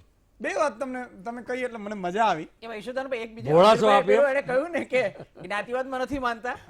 એમાં એવી અદ્ભુત વસ્તુ છે કે એક જ માણસની બબે જ્ઞાતિનો લાભ લેવાની કોશિશ કરે. આપણા રાષ્ટ્રપતિ જે થઈ ગયા ને, એ યુપીમાં હોય તો દલિત અને ગુજરાતમાં હોય તો કોળી, એટલે એક જ વ્યક્તિમાં બબે જ્ઞાતિનો બી ફાયદા લેવાની મળતું હોય તો ભોળા સૌરાષ્ટ્ર અનિલભાઈ પણ કોળી ભોળા ભોળા છે. દલિત કોળી ના હોઈ શકે, એ તો નવાઈ અથવા તો કોળી અનિલભાઈ, બે વાત મને ગમી. કોળી દલિત ના હોઈ શકે. બે વાત મને ગમી. અનિલભાઈ એક તો એને કીધું કે અમે ઓપરેશનમાં માનતા નથી, એટલે આ કોંગ્રેસના જે ગયા એ બિચારા સામેથી ચાલીને ગયા કે ભાઈ અમને લઈ સ્વાભાવિક લો, છે. અમારી પાસે ઈશુદાનભાઈ, અમારી સ્વાભાવિક પાસે છે. અહીંયા કંઈ કામ કરવા કારણ જેવું કે નથી. કોંગ્રેસે ઓટો ડિસ્ટ્રક્શન મોડ પર છે. અને એકલું ગુજરાત નહીં, આખા દેશમાં કોંગ્રેસના જે 40 વર્ષ સુધી કોંગ્રેસ સાથે જોડાયેલ, જેની નસમાં કોંગ્રેસ હતું, એવા લોકો પણ કોંગ્રેસ છોડીને જાય છે. કોંગ્રેસ સાહેબ, આજ ચિદમ્બરમજી કોંગ્રેસ છોડીને ગયા હતા, નવો પક્ષ બનાવ્યો. પ્રણવ મુખર્જી પણ કોંગ્રેસ છોડીને ગયા હતા, પછી એ તો પાછું કઈ ગજ ના વાગ્યો એટલે પાછા કોંગ્રેસમાં જોડી ગયા. તમે રીટા બહુગુણા હોય, શરદ પવાર હોય, આખા દેશના દરેક રાજ્યમાં આ કોંગ્રેસ માટે એનું ડિસ્ટ્રક્શન, એક પરિવારની જે રાજનીતિ ચાલે છે, વંશવાદની, એ જ મુખ્ય કારણ છે. બીજી વાત તમે જે મને કરી કે તમે ભોળા છો એમ? ભોળાની તો વાત માની લઈએ ચાલો, પણ તમે જે વાત કરી કે એક તો આ કરીને બીજી કે તમે બહુ જ કામ કરીએ છીએ એમ. ચોક્કસ. કામ જે વાત થઈ ને, તો મને ક્યારેક એવું થાય, અને તમે કહ્યું કે અમે જ્યાં જઈએ ત્યાં ભાજપ, એટલે ખરેખર એમાં એ જ મિસ્ટેક હોય છે. ભાજપ અને કોંગ્રેસ વાળા બંને મિસ્ટેક શું કરે ખબર છે? હવે આપણે તો પત્રકાર છીએ એટલે જનકભાઈ કે દિલીપભાઈ અમે ન કહીએ, પણ અમે ગામના સામાન્ય વ્યક્તિને તમે આવો ને તમે એમ કહીએ ભાજપ તો ભાજપ, કોંગ્રેસ વાળા આવે ને તમે એમ કહીએ કોંગ્રેસ એટલે કોંગ્રેસ. પ્રજા છે ને ઈ હા એ જ્યાં ચહેરો જુએ ને અહીંયા આંગળી ઊંચી કરે. અને અમે તકલીફ આમ મૂંઝાઈ ગયા છીએ બધાય, જે રમણભાઈ પાટકર તમારા વચ્ચે કહ્યું કે જો ઈવીએમ માંથી બૂથ લેવલે અમે ચેક કરીશું, અમારા આઈબી ના માણસો હશે. અને કાલે મધુ શ્રીવાસ્તવે કહ્યું કે જો પાડી દેશું ઠેકાણે, તમે ભાજપને મત નહીં આપો. આ બધી વસ્તુઓ શું છે ખબર છે? આ એક પ્રકારની એવી સ્થિતિ આવીને ઊભી રહી છે ઈવીએમ. ખરેખર તો ઈવીએમ, હું તો એનો વિરોધી છું. ઈવીએમ એટલે મત તમે શું કામ ડિક્લેર કરો છો? પત્રકારોએ પણ વિશ્લેષણ નથી કર્યું. ચાલો અમે બધા કહીએ ભાઈ વિશ્લેષણ આપણે કરવાની જરૂર નથી. બે ગામના શું કામ ગામના મત છે વિશ્લેષણ થાય છે. આમાં મારી હું ગામડે અત્યારે ફરી રહ્યો છું ને મહામંથનમાં, તો લોકો મને એ જ કરે છે કે સુદાનભાઈ અમારે જો કોંગ્રેસને મત આપીએ તો ખબર પડી જાય ભાજપ વાળા નારાજ થાય, ભાજપને આપીએ તો કોંગ્રેસ વાળા નારાજ થાય. આ સ્થિતિ આવીને ઊભી રહી છે. બિચારા જાય ક્યાં? એટલે હું તો ઇલેક્શન કમિશનમાં પણ જ્યારે મારો ઇન્ટરવ્યુ લેવાનું થશે હું એમનું ત્યારે હું કહીશ કે આ કંઈક કરો હિંમતનું. શેષાને એક પગલું ભર્યું હતું અને બીજું પગલું તમે ભરીને દેખાડો. હવે તમારી પાસે આવીશ ભાર્ગવભાઈ, મને કંઈક તમે પૂછવાના હતા ને? એ તમે જે આ વસ્તુ હતી હવે નેક્સ્ટમાં, કારણ કે ઈવીએમ માં ખબર ના પડે, પડી જાય છે. ઈવીએમ માં તો નહીં એલા મશીનો ખોલે બૂથ લેવલની ખબર પડી જાય બૂથ સાહેબ. પ્રમાણે પણ એવું એમણે બહુ અગત્યનો એમ મુદ્દો નથી. કર્યો છે, ઉપાયો તમે છે. જે મુદ્દો કીધો, એક મિનિટ દિલીપભાઈ, ઈવીએમ માં બાય લાજ આખો એક બૂથ એક જ પક્ષને મત આપે તો જ ખબર પડે. ના, હું બાકી તમને- ના, નહીં, અંદર ગામમાં સાહેબ ખબર પડી જાય, ગામની ખબર પડી જાય. ગામમાં ખબર પડી જાય. ગામમાં અમે તો સમરસ ગામો બનાવવા ખૂબ પ્રયત્ન કર્યો. કદાચ સમરસ ના હોય અને જો એમાં ડિવાઇડેડ મત આવે, દરેક માણસ તો પોતપોતાને ઈશારો કર્યો ને કોંગ્રેસનો મતલબ શું? નહીં, અમે પ્રયત્ન કર્યો એટલે પંચાયતની ચૂંટણી સુધી પણ સમરસ થયો. લોકશાહીનો મજબૂત ત્યારે બને કે પોતાનો મત ખાનગી રહે. આપણો આખો આઈડિયા શું છે કે તમારો મત છે ને પવિત્ર છે એટલે ખાનગી ઈવીએમ રહેવો માં જોઈએ. ખાનગી જ મત હોય છે નહીં, ભાઈ. અરે સાહેબ ખબર પડી જાય પ્રવીણ તમે- સાહેબ, એટલા ના, માટે કે ના, તમે ના. એક બૂથ અરે ખુલે- અહીંયા તો અમે ઈવીએમ ના કાઉન્ટિંગમાં બી અમે અરે જઈએ નહીં, છીએ. અરે સાહેબ એક બૂથમાં ઈવીએમ ના દિલીપભાઈ ની વાત સાથે સેટ પણ સંમત નથી, નહીં, સિવાય કે આખું દાખલા આપીએ સાહેબ, દાખલા તમે આપો. કહો. આખું બૂથ કોઈ એક ચોક્કસ પોલિટિકલ પાર્ટીને મત આખું ને આપે તો જ આખું ખબર પડે. અંદાજની વાત. ત્યાં 60-40 થાય, 70-30 થાય તો કશું ખબર ના અરે પડે. એ જ ખબર પડે. તમે એક બૂથ તો એ તો પેલા ખબર પડતી હતી ભાઈ. જ્યારે ના, એટલે બેલેટથી મત અપાતા હતા ત્યારે ત્યાં તો આખા બેલેટ બેગ્સ લોકો ચોરી જતા હતા. પણ એવી સ્થિતિ હવે નથી. તમે એવી વાત કરો છો ચોરી ગયા હવે સ્ટેમ્પિંગ થતા હતા. નહીં, નહીં, સાહેબ મુદ્દો એ અમે નથી. હું પણ પોતે એ પરિસ્થિતિ ઈશુદાનભાઈ, હું દિલીપભાઈની વાત સાથે સેટ પણ સંમત નથી. અરે પણ- હું પોતે કોર્પોરેશનની ચૂંટણી લડેલો છું અને મને ખબર છે હું કેવા તમને કહી દઉં, બોલો. ઊભા બી ના રહેવાય. હું તમને કહી આપ દઉં. ઉમેદવારની નજર સામે સિક્કા વાગતા અપાય છે. હોય. નહીં, નહીં, એ મુદ્દો નથી. મુદ્દો એટલે- એ છે એટલે આપણે મુદ્દા ઉપર આવીએ ત્યારે આ EVM તો ક્યાં હતા? તમે એક એના મિનિટ, માટે બીજી અનિલ ભાઈ, debate ખાલી તમને કરીશું આપણે. EVM માટેની ડિબેટ કરવી હોય તો એકદમ સેટ પણ સંમત નથી દિલીપભાઈ સાથે. EVM માં તો હું પોતે જ 3 વખત અરે EVM નો ચૂંટણીઓ મુદ્દો લડેલો નથી. છું. EVM નો મુદ્દો એટલે નથી. EVM માં તો 10 ખાનગી- સેકન્ડ સાંભળી લો અને ને. ચૂંટ- અરે પણ અને EVM ચૂંટણી સાંભળી લો પણ 10 ચૂંટણી સેકન્ડ. પંચ આપણા કરતા બુદ્ધિશાળી છે. આ પણ સાંભળી લો આપણે તો માનીએ છીએ. અરે EVM નો મુદ્દો નથી. મુદ્દો એ છે કે એક બૂથમાંથી 300 મત આપણે ધારો તો પડી ગયા, એમાંથી એક જણાને 165 મળે અને બાકીનાને બીજાને મળે અને થોડા અપક્ષને મળે, તો સ્થાનિક કાર્યકરોને એક અંદાજ આવી જતો હોય છે કે આ 165 ક્યાં હોય પણ શકે કોણે છે. ક્યાં મત આપ્યો ક્યાંથી ખબર અરે પડે ભાઈ? મુદ્દો હોય ને. તો એ તો- ફોર્મ 22. એ તો બેલેટ ભાઈ ખબર પડે ભાર્ગવ ભાઈ. એટલે મૂળ મુદ્દો બેલેટ એ માં છે. ખબર પડે. એટલે ભાર્ગવ EVM નો તમારી મુદ્દો પાસે આવું? નથી. તો આપણે પ્રેસિડેન્શિયલ ઇલેક્શન લડવું જોઈએ. Presidential એમની નહીં, મત બધા પણ મત આપી દે પ્રાઇમ આખા મિનિસ્ટર. એટલે આખી બેઠકના મતો મને ભેગા લાગે છે કરવા કે જોઈએ. ઈવીએમ અને ચૂંટણી તમે પંચના છે ને, રિફોર્મ્સ તમે નહીં, નહીં, ગામના મતો કાઢો છો ને એવી રીતે નહીં કાઢો ને, આખી બેઠક ના આખા હોય બેઠકના. અને એનાથી નીકળે. Exactly. હા, થઈ જાય. હા, ના, શું થાય ચૂંટણી તમે? પંચના એક રિફોર્મ્સ બૂથની અલગ પર અલગ મને લાગે છે અલગથી બૂથ રાખવું જોઈએ. હું પોતે જ ચૂંટણીઓ લડેલો છું અને દરેક વખતે કાઉન્ટિંગમાં ગયેલો હું છું. તમને કહી દઉં તમે કોને એટલે- મત આપ્યો બોલો. એટલી ના સ્થિતિ ખબર છે. પડે ભાઈ. સ્થાનિક ખાલી એક જ કાર્યકરો જુનાગઢનું એક જ બૂથ છે કે જેમાં એક જ મત છે. ત્યાં ખબર પડે કે આ બૂથમાંથી આ વ્યક્તિએ આને મત આપ્યો. ભાર્ગવભાઈ, બાકી ક્યાંય ખબર ના તમારું પડે. ટર્ન.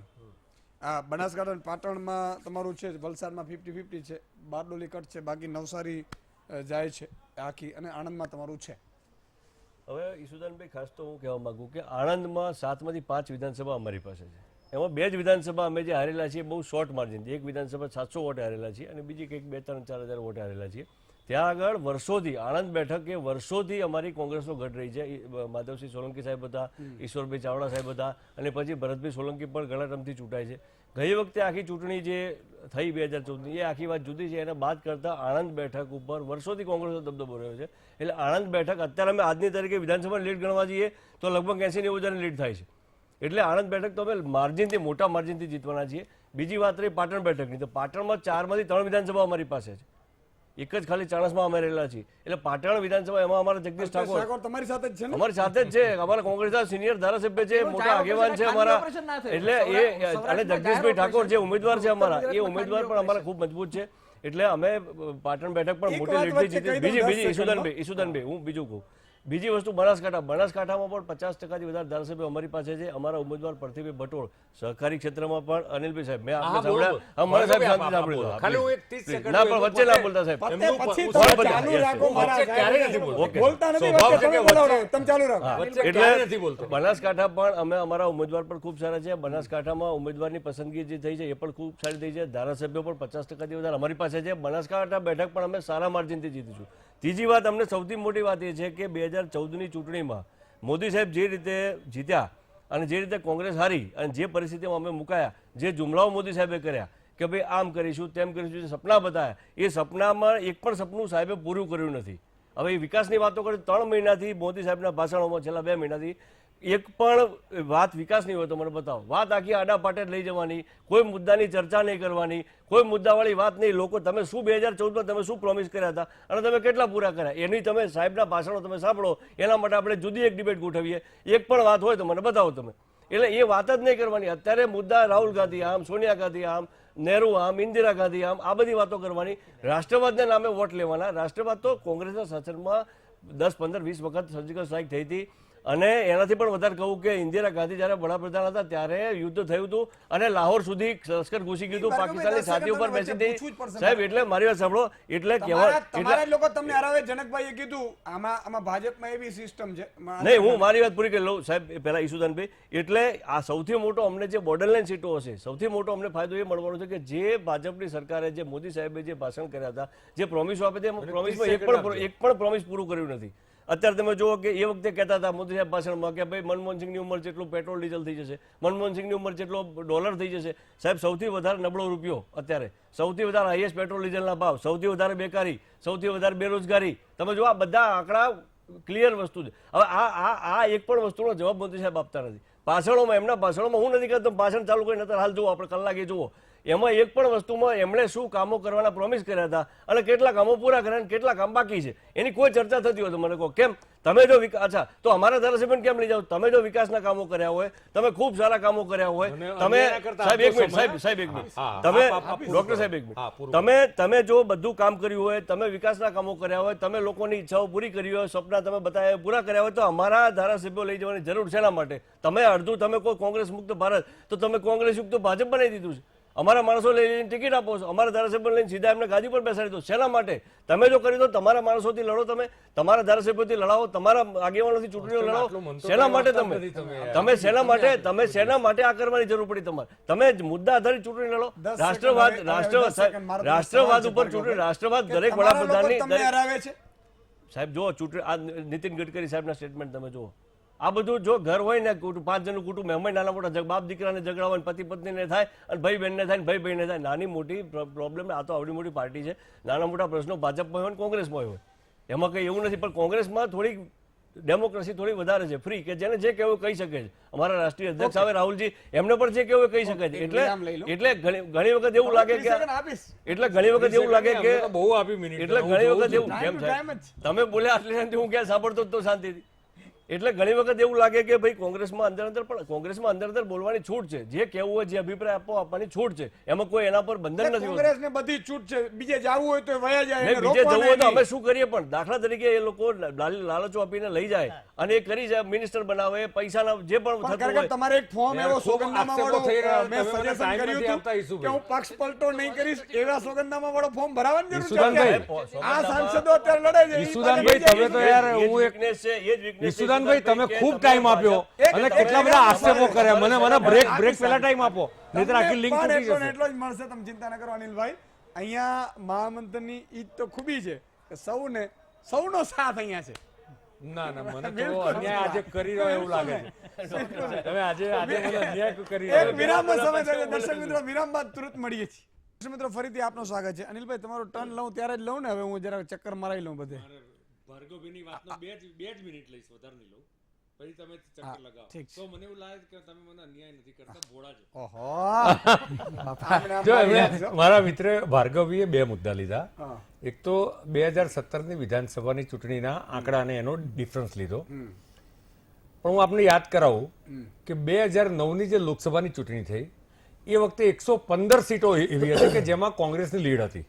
એટલે કોંગ્રેસે 2012માં તો સરકાર બનાવી દીધી હતી અને ખાતાય વેચી નાખ્યા હતા, છાપવામાં આવ્યું હતું, બધું ચાલતું હતું. પરંતુ 2012માં ફરી વખત પછી ભારતીય જનતા પાર્ટીની સત્તા આવી. 2012માં જે લીડ હતી સીટો પર, કોંગ્રેસની પણ સીટો આવી થોડી, તો 2014માં એકદમ ક્લીન સ્વીપ થઈ અને 162 સીટ પર ભારતીય જનતા પાર્ટીની લીડ આવી. ફરી પાછું 2017માં 162 સીટ ના આવી. એટલે વિધાનસભાની ચૂંટણી અને એના સરવાળા બાદબાકીના આધારે, કારણ કે લોકસભાની ચૂંટણી એના પરિબળો જુદા હોય, દરેક ચૂંટણીના પરિબળો જુદા હોય છે. 2017 વિધાનસભાની ચૂંટણી પછી ઈસુદાનભાઈ જેટલી બી નગરપાલિકા પંચાયતોની ચૂંટણીઓ થઈ એમાં ભારતીય જનતા પાર્ટીની સીટો પહેલા કરતા વધી, નંબર 1. કોંગ્રેસની સીટો જે હતી એમાં ઘટી અને કેટલીક અપક્ષની સીટો પણ ભારતીય જનતા પાર્ટી જીતી. અને એકલા એક જ ઝોનમાં નહીં, ગુજરાતના બધા જ ઝોનમાં આ ચૂંટણીઓ થઈ. બીજું, ભાઈએ જે કીધું કે ભાઈ આ સરકાર એમની કામગીરીની વાત કરતી નથી, સાહેબ રાહુલ ગાંધીના મેં બધા જ પ્રવચનો હું નરેન્દ્રભાઈના બધા લોકોના જોઉં છું. રાહુલ ગાંધીએ ક્યારે 2004થી 2009 કે 2009થી 2014 વચ્ચે કોંગ્રેસ સરકારે શું કામગીરી કરી એ વાત કરી નથી. 2009માં તમને બંનેને આનંદ જ આવે છે. હું નીચે પટ્ટો ચલાવડાવું છું અને રાહુલ ગાંધી શું બોલ્યા મુદ્દાની વાત અને રાહુલ ગાંધી બીજા મુદ્દાની વાત કરી એ અને નરેન્દ્રભાઈ આવી રીતે મારી છેલ્લી વાત તો પૂરી કરવા દો. છેલ્લી હજુ તો 30 સેકન્ડ નથી પૂરું કરાવો. રાહુલ ગાંધીએ, હું તો 2009ની જ વાત કરું છું, મેં આખો એમનો મેનિફેસ્ટો વાંચ્યો છે, 29 બિંદુઓ હતા. રાહુલ ગાંધીએ સાર્વજનિક કહેવું જોઈએ એમાંથી કેટલા પ્રોમિસીસ ઉપર કામ થયું. એમણે એમ કહ્યું હતું કે 1/4/2010 થી અમે જીએસટી ચાલુ કરીશું. કર્યું નરેન્દ્રભાઈની સરકારે. એક મિનિટ ભાઈ, અચ્છા તમે બોલ્યા, હું સોરી, તમારો અધિકાર. મને એમ કે જનકભાઈ બોલાય એટલે રોકું છું. સૌથી પહેલો રાહુલ વિરોધ હવે વન બાય વન તો પૂરું ક્યારે કરે છે? તો એમણે એટલા મુદ્દા લીધા છે. GST નો વિરોધ દેશમાં 10,000 કરોડ 10,000 રામદેવે કહ્યું તું કાળા નાણું લાવવાનું. ક્યાં કરે?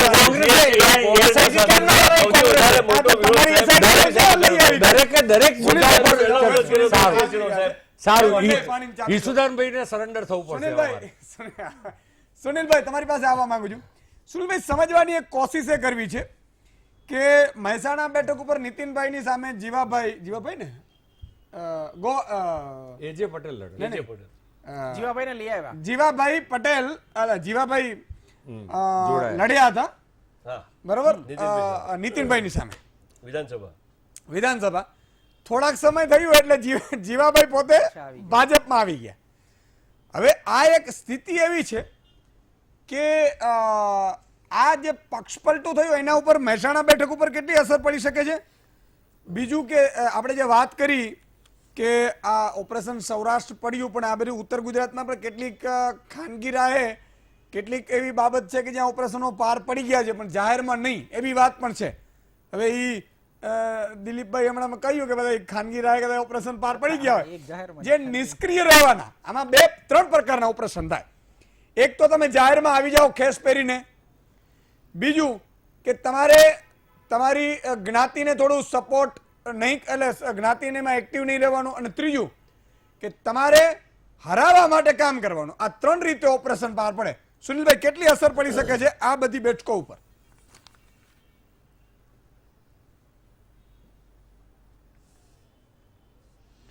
બિલકુલ, ભારતીય જનતા પાર્ટીને જ્યાં જ્યાં નબળું લાગ્યું છે ત્યાં એમણે ઓપરેશનની કોશિશ કરી છે. અને આપણે બધા જાણીએ છીએ કે છેલ્લો એક વિકલ્પ હોય છે એ આર્થિક વિકલ્પ પણ હોય છે. એટલે ભારતીય જનતા પાર્ટી છે સામ દામ દંડ ભેદ તમામ વિકલ્પો અપનાવશે, અને કોંગ્રેસે દર વખતે જે રીતે થાય છે એ રીતે નબળી પડે છે. એ સામે પોતાના પક્ષના સભ્યો નથી સાચવી શકતા, એટલે પરિણામો ઉપર ચોક્કસ આની અસર થતી હોય છે. અને એટલા માટે જ આવા ઓપરેશન પાર પાડવામાં આવતા હોય છે. જ્યાં ઓપરેશન 100% સફળ થાય છે ત્યાં એમના પરિણામો મળે છે. સૌરાષ્ટ્રની હું વાત કરું તો અમારા જસદણના બાવળિયા સાહેબ છે, એમને છેવટ સુધી કોંગ્રેસમાં રહ્યા ત્યાં સુધી ભારતીય જનતા પાર્ટી હરાવી ન શકી. ઇવન મોદી સાહેબ પણ ત્યાં ભાષણ માટે પ્રચાર માટે આવેલા. જસદણમાં એમણે એક વિધાનસભા વખતે એક સભા પણ કરેલી, છતાં પણ બાવળિયા સાહેબ છે જીતી ગયેલા. અને અંતે એમણે એમનું ઓપરેશન કરી અને ભારતીય જનતા પાર્ટીમાં લીધા, અને ભારતીય જનતા પાર્ટીમાં કેબિનેટ મંત્રી તરીકે સ્થાન આપ્યું. તો કોઈને કોઈ ઓપરેશન હોય છે, એનું ગણિત હોય છે, અને ગણિતનો ફાયદો હોય છે. તો ભારતીય જનતા પાર્ટી આક્રમક રીતે ઓપરેશનમાં ગઈ છે અને કોંગ્રેસ ડિફેન્સમાં રહી છે, તો આક્રમક રીતે એમને ફાયદો પણ થવો જોઈએ એવું મને લાગી રહ્યું છે. ઓકે, એમાં આક્રમક રીતે ફાયદો પણ થવો જોઈએ. બિલકુલ. શૈલેષભાઈ આપની પાસે આવવા માંગીશ, કદાચ શૈલેષભાઈ નો અવાજ પહોંચી શકતો હોય તો. શૈલેષભાઈ, તમે શું માનો છો? જે રીતે કેટલીક બેઠકો ઉપર આપણે ચર્ચા કરી એમાં કેટલીક બેઠક કોંગ્રેસના ફાળે જાય છે, કેટલીક ભાજપના ફાળે જાય છે. ભાજપ તો 26-26 કહે છે, કોંગ્રેસ અત્યારે 16નો દાવો કરી રહી છે, એના પ્રદેશ પ્રમુખ કહે છે. તો આ જે બધા આખી જે બરોડા ને એ બધું વિસ્તાર એવો હતો કે જ્યાં ભાજપનું થોડું ઘણું ગઢ છે, એટલે ત્યાં ઓપરેશન કરવાની જરૂર નથી પડી. ઉત્તર ગુજરાત ને સૌરાષ્ટ્ર થોડું નબળું હતું, એટલે ત્યાં ભલે અનિલભાઈ કહે કે ભાઈ અમે કંઈ લેતા નથી અને કોંગ્રેસ વાળા સામેથી આવે છે ને આ બધી વાત કરે, પણ અત્યારે કોંગ્રેસ વાળા જે ગયા છે એ પણ જોતા હશે ને જે જવાની તૈયારીઓમાં હશે. હવે તો લગભગ કોટા પૂરો થઈ ગયો છે ને જનકભાઈ? હવે તો કોટા લગભગ પૂરો થઈ ગયો છે. ચાલુ છે. નાનકડા કોઈ નેતાને લીધા છે. અચ્છા, હજી થોડે એટલે જ્યાં ગડબડ લાગે કે ભાઈ નબળી લાગે એમને હજી સંતોષ નથી. પણ એટલે શૈલેષભાઈ સમજવાની કોશિશ કરવી છે કે આનો શું જનતાના મન ઉપર રિવર્સ આવી શકે કે જેમ રાજ્યસભામાં થયું હતું એવી રીતે થઈ શકે ખરું?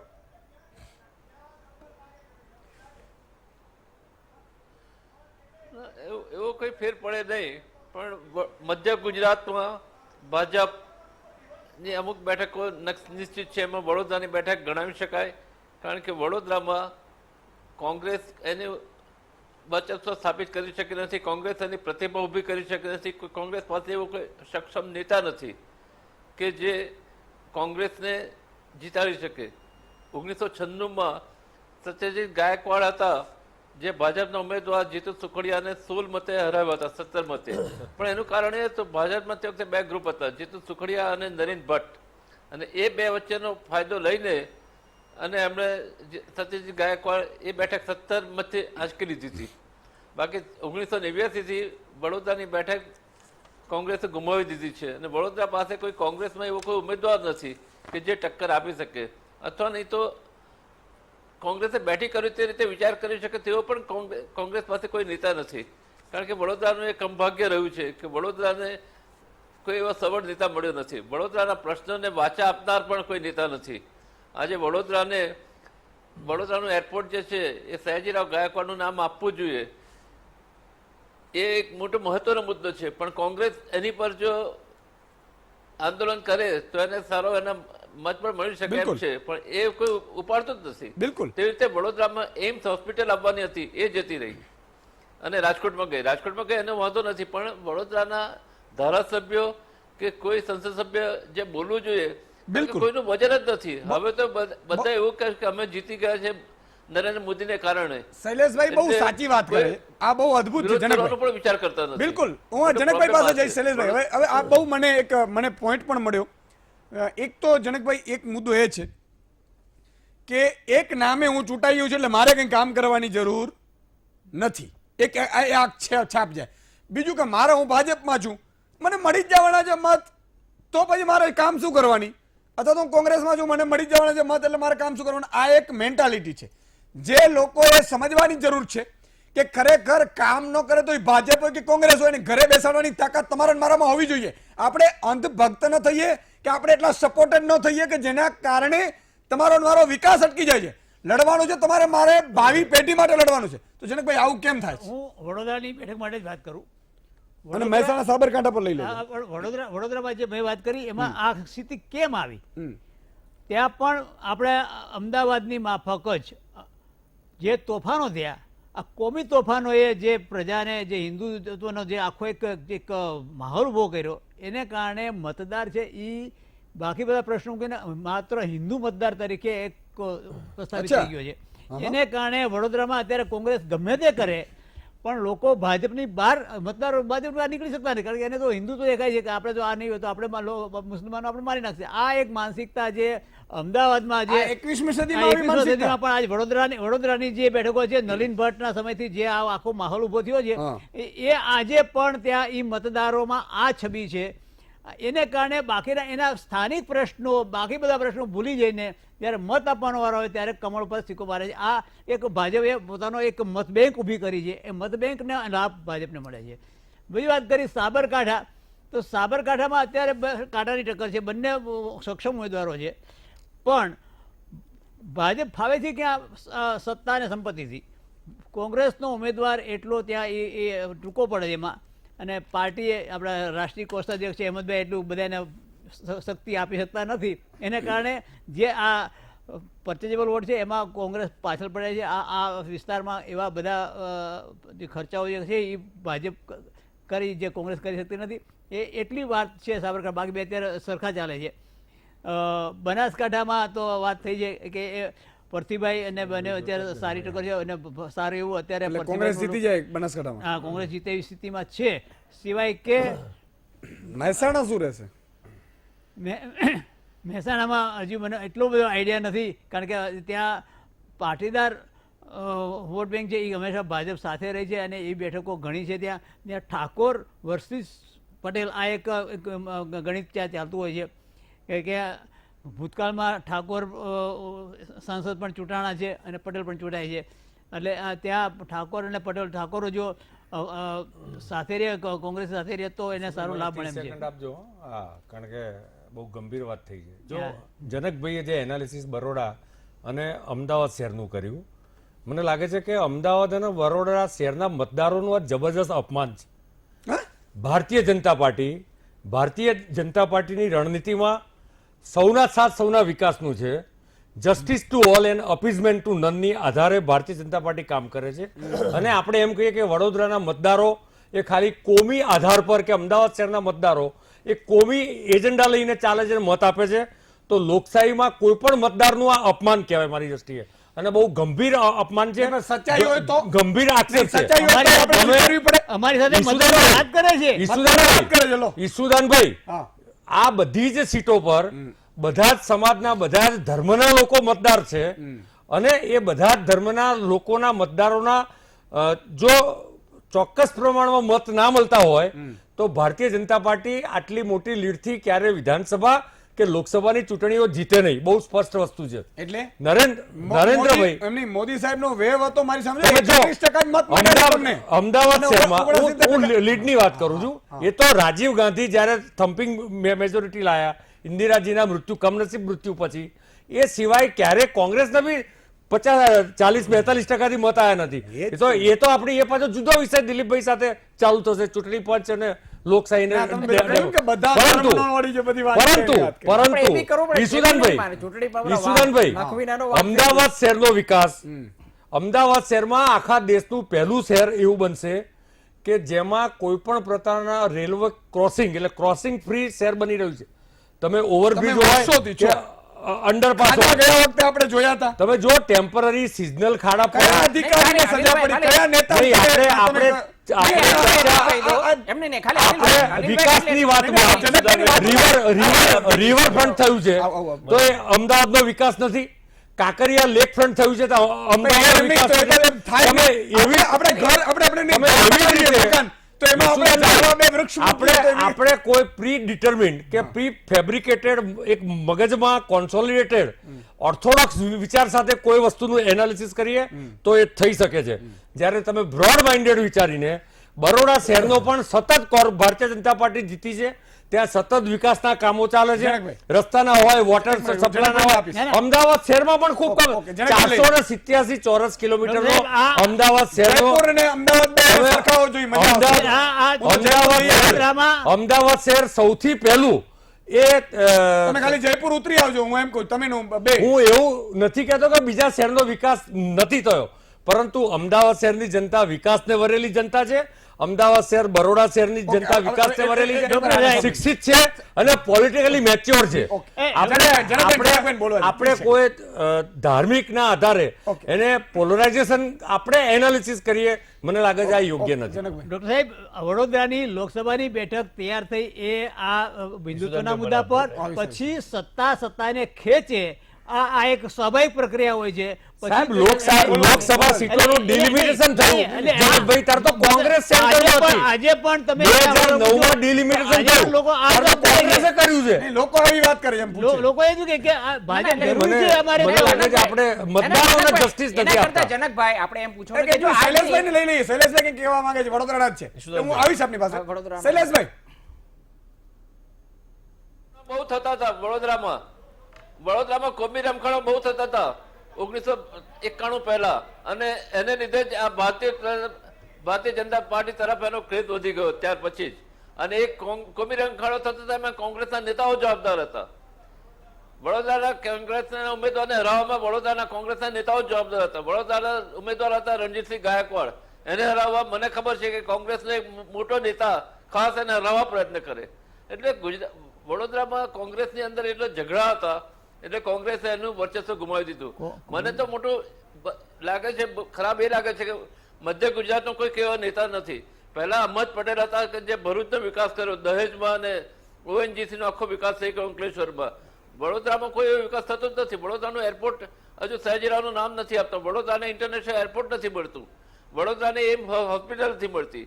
વડોદરાનું ક્યાં આગળ પહેલા જે એક હતું સયાજીરાવ ગાયકવાડને લીધે યુનિવર્સિટી લીધે એનું નામ હતું. એ જે ગાયકવાડ જેવો જે મળ્યા એ રાજા મળ્યા હતા, પછી કોઈ નેતા જેવો મળ્યો નથી કે જે વડોદરાનું ઓકે શૈલેષભાઈ, ઓકે વિકાસ કરી શકે. શૈલેષભાઈ પણ વિરામ લઈ લો. શૈલેષભાઈને પૂછો કે ત્યાં ગોત્રી મેડિકલ કોલેજ નવી ચાલુ થઈ કે ના થઈ, ત્યાં હોસ્પિટલ છે એટલે એમને પૂછો ત્યાં વિકાસના કામો થયા ઠીક છે, બીજાનો વારો લઈ લે, ટર્ન લઈ લઈ. આવો હવે તમારો ટર્ન છે. ગોત્રી તમારો ટર્ન છે ભાર્ગવભાઈ.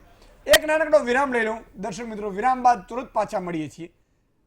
આ થોડીક લંબાવી પડશે ચર્ચા, એટલે તમે જાતા નહીં, જમવાનું બધું ગોઠવ્યું તો બધું ગોઠવી કાઢો. વિરામ બાદ દર્શક મિત્રો ફરીથી આપનું સ્વાગત છે. ભાર્ગવભાઈ, આપનો ટર્ન. ખાસ મારે ડૉક્ટર સાહેબની એક બે વાત ઉપર મારે પ્રકાશ પાડવો છે કે ડૉક્ટર સાહેબે એમ કીધું કે ભાઈ મોદી સાહેબ વડાપ્રધાન બન્યા પછીની જે ચૂંટણીઓમાં, તો મારે ખાસ એ કહ્યું છે 2014માં મોદી સાહેબ વડાપ્રધાન બન્યા, જે મોટી મોટી વાતો કરી એના શોર્ટ ટાઈમમાં 2015માં ગુજરાતમાં તાલુકા પંચાયત જિલ્લા પંચાયતની ચૂંટણી હોય અને 80%થી વધારે જિલ્લા પંચાયત તાલુકા પંચાયતો કોંગ્રેસે કબજે કરી. મોદી સાહેબ એ વખતે વડાપ્રધાન હતા.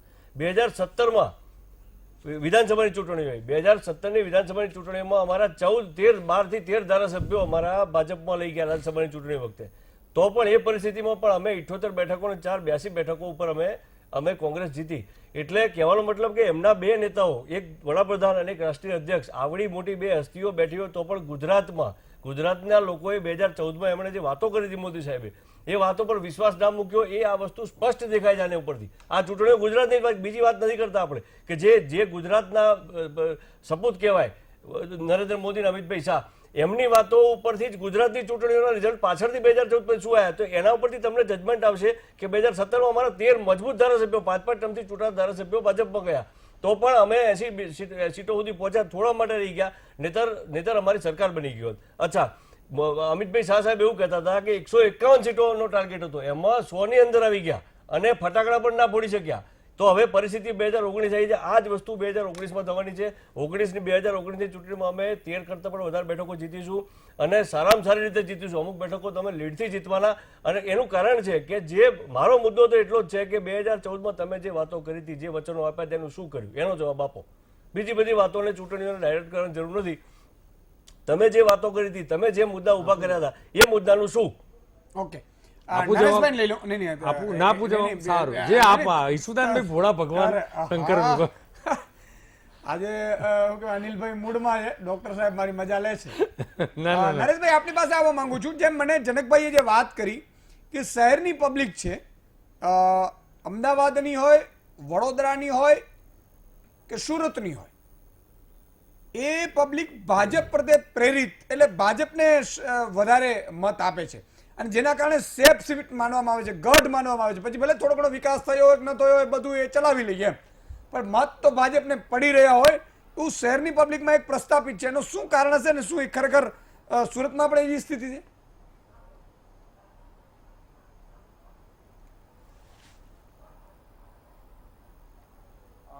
પહેલી વાત એ કહ્યું કે ડોક્ટર સાહેબે એવું કહ્યું ધ્રુવીકરણ થતું નથી અને જનકભાઈએ કહ્યું કે ધ્રુવીકરણથી આ સત્તા હાંસલ થાય છે.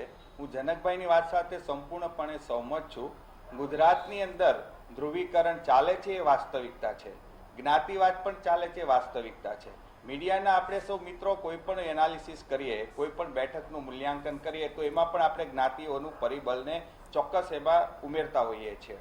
શહેરી વિસ્તારની વાત કરીએ કે ભાજપની વાત કરીએ તો ગુજરાતની અંદર એમને ધ્રુવીકરણ અને વિકાસ છે. સુરતની પણ વાત કરીએ તો સુરત સંસદીય બેઠકની વાત કરીએ તો એ કેન્દ્ર લેવલના પ્રશ્નોને બધી વાત તેની ચર્ચા થઈ શકે છે, પણ સુરત શહેરમાં લાંબા સમયથી ભાજપનું શાસન રહ્યું છે અને જે આંખેને ઉડીને દેખાય એ ઇન્ફ્રાસ્ટ્રક્ચરનો તો ચોક્કસ વિકાસ થયો છે.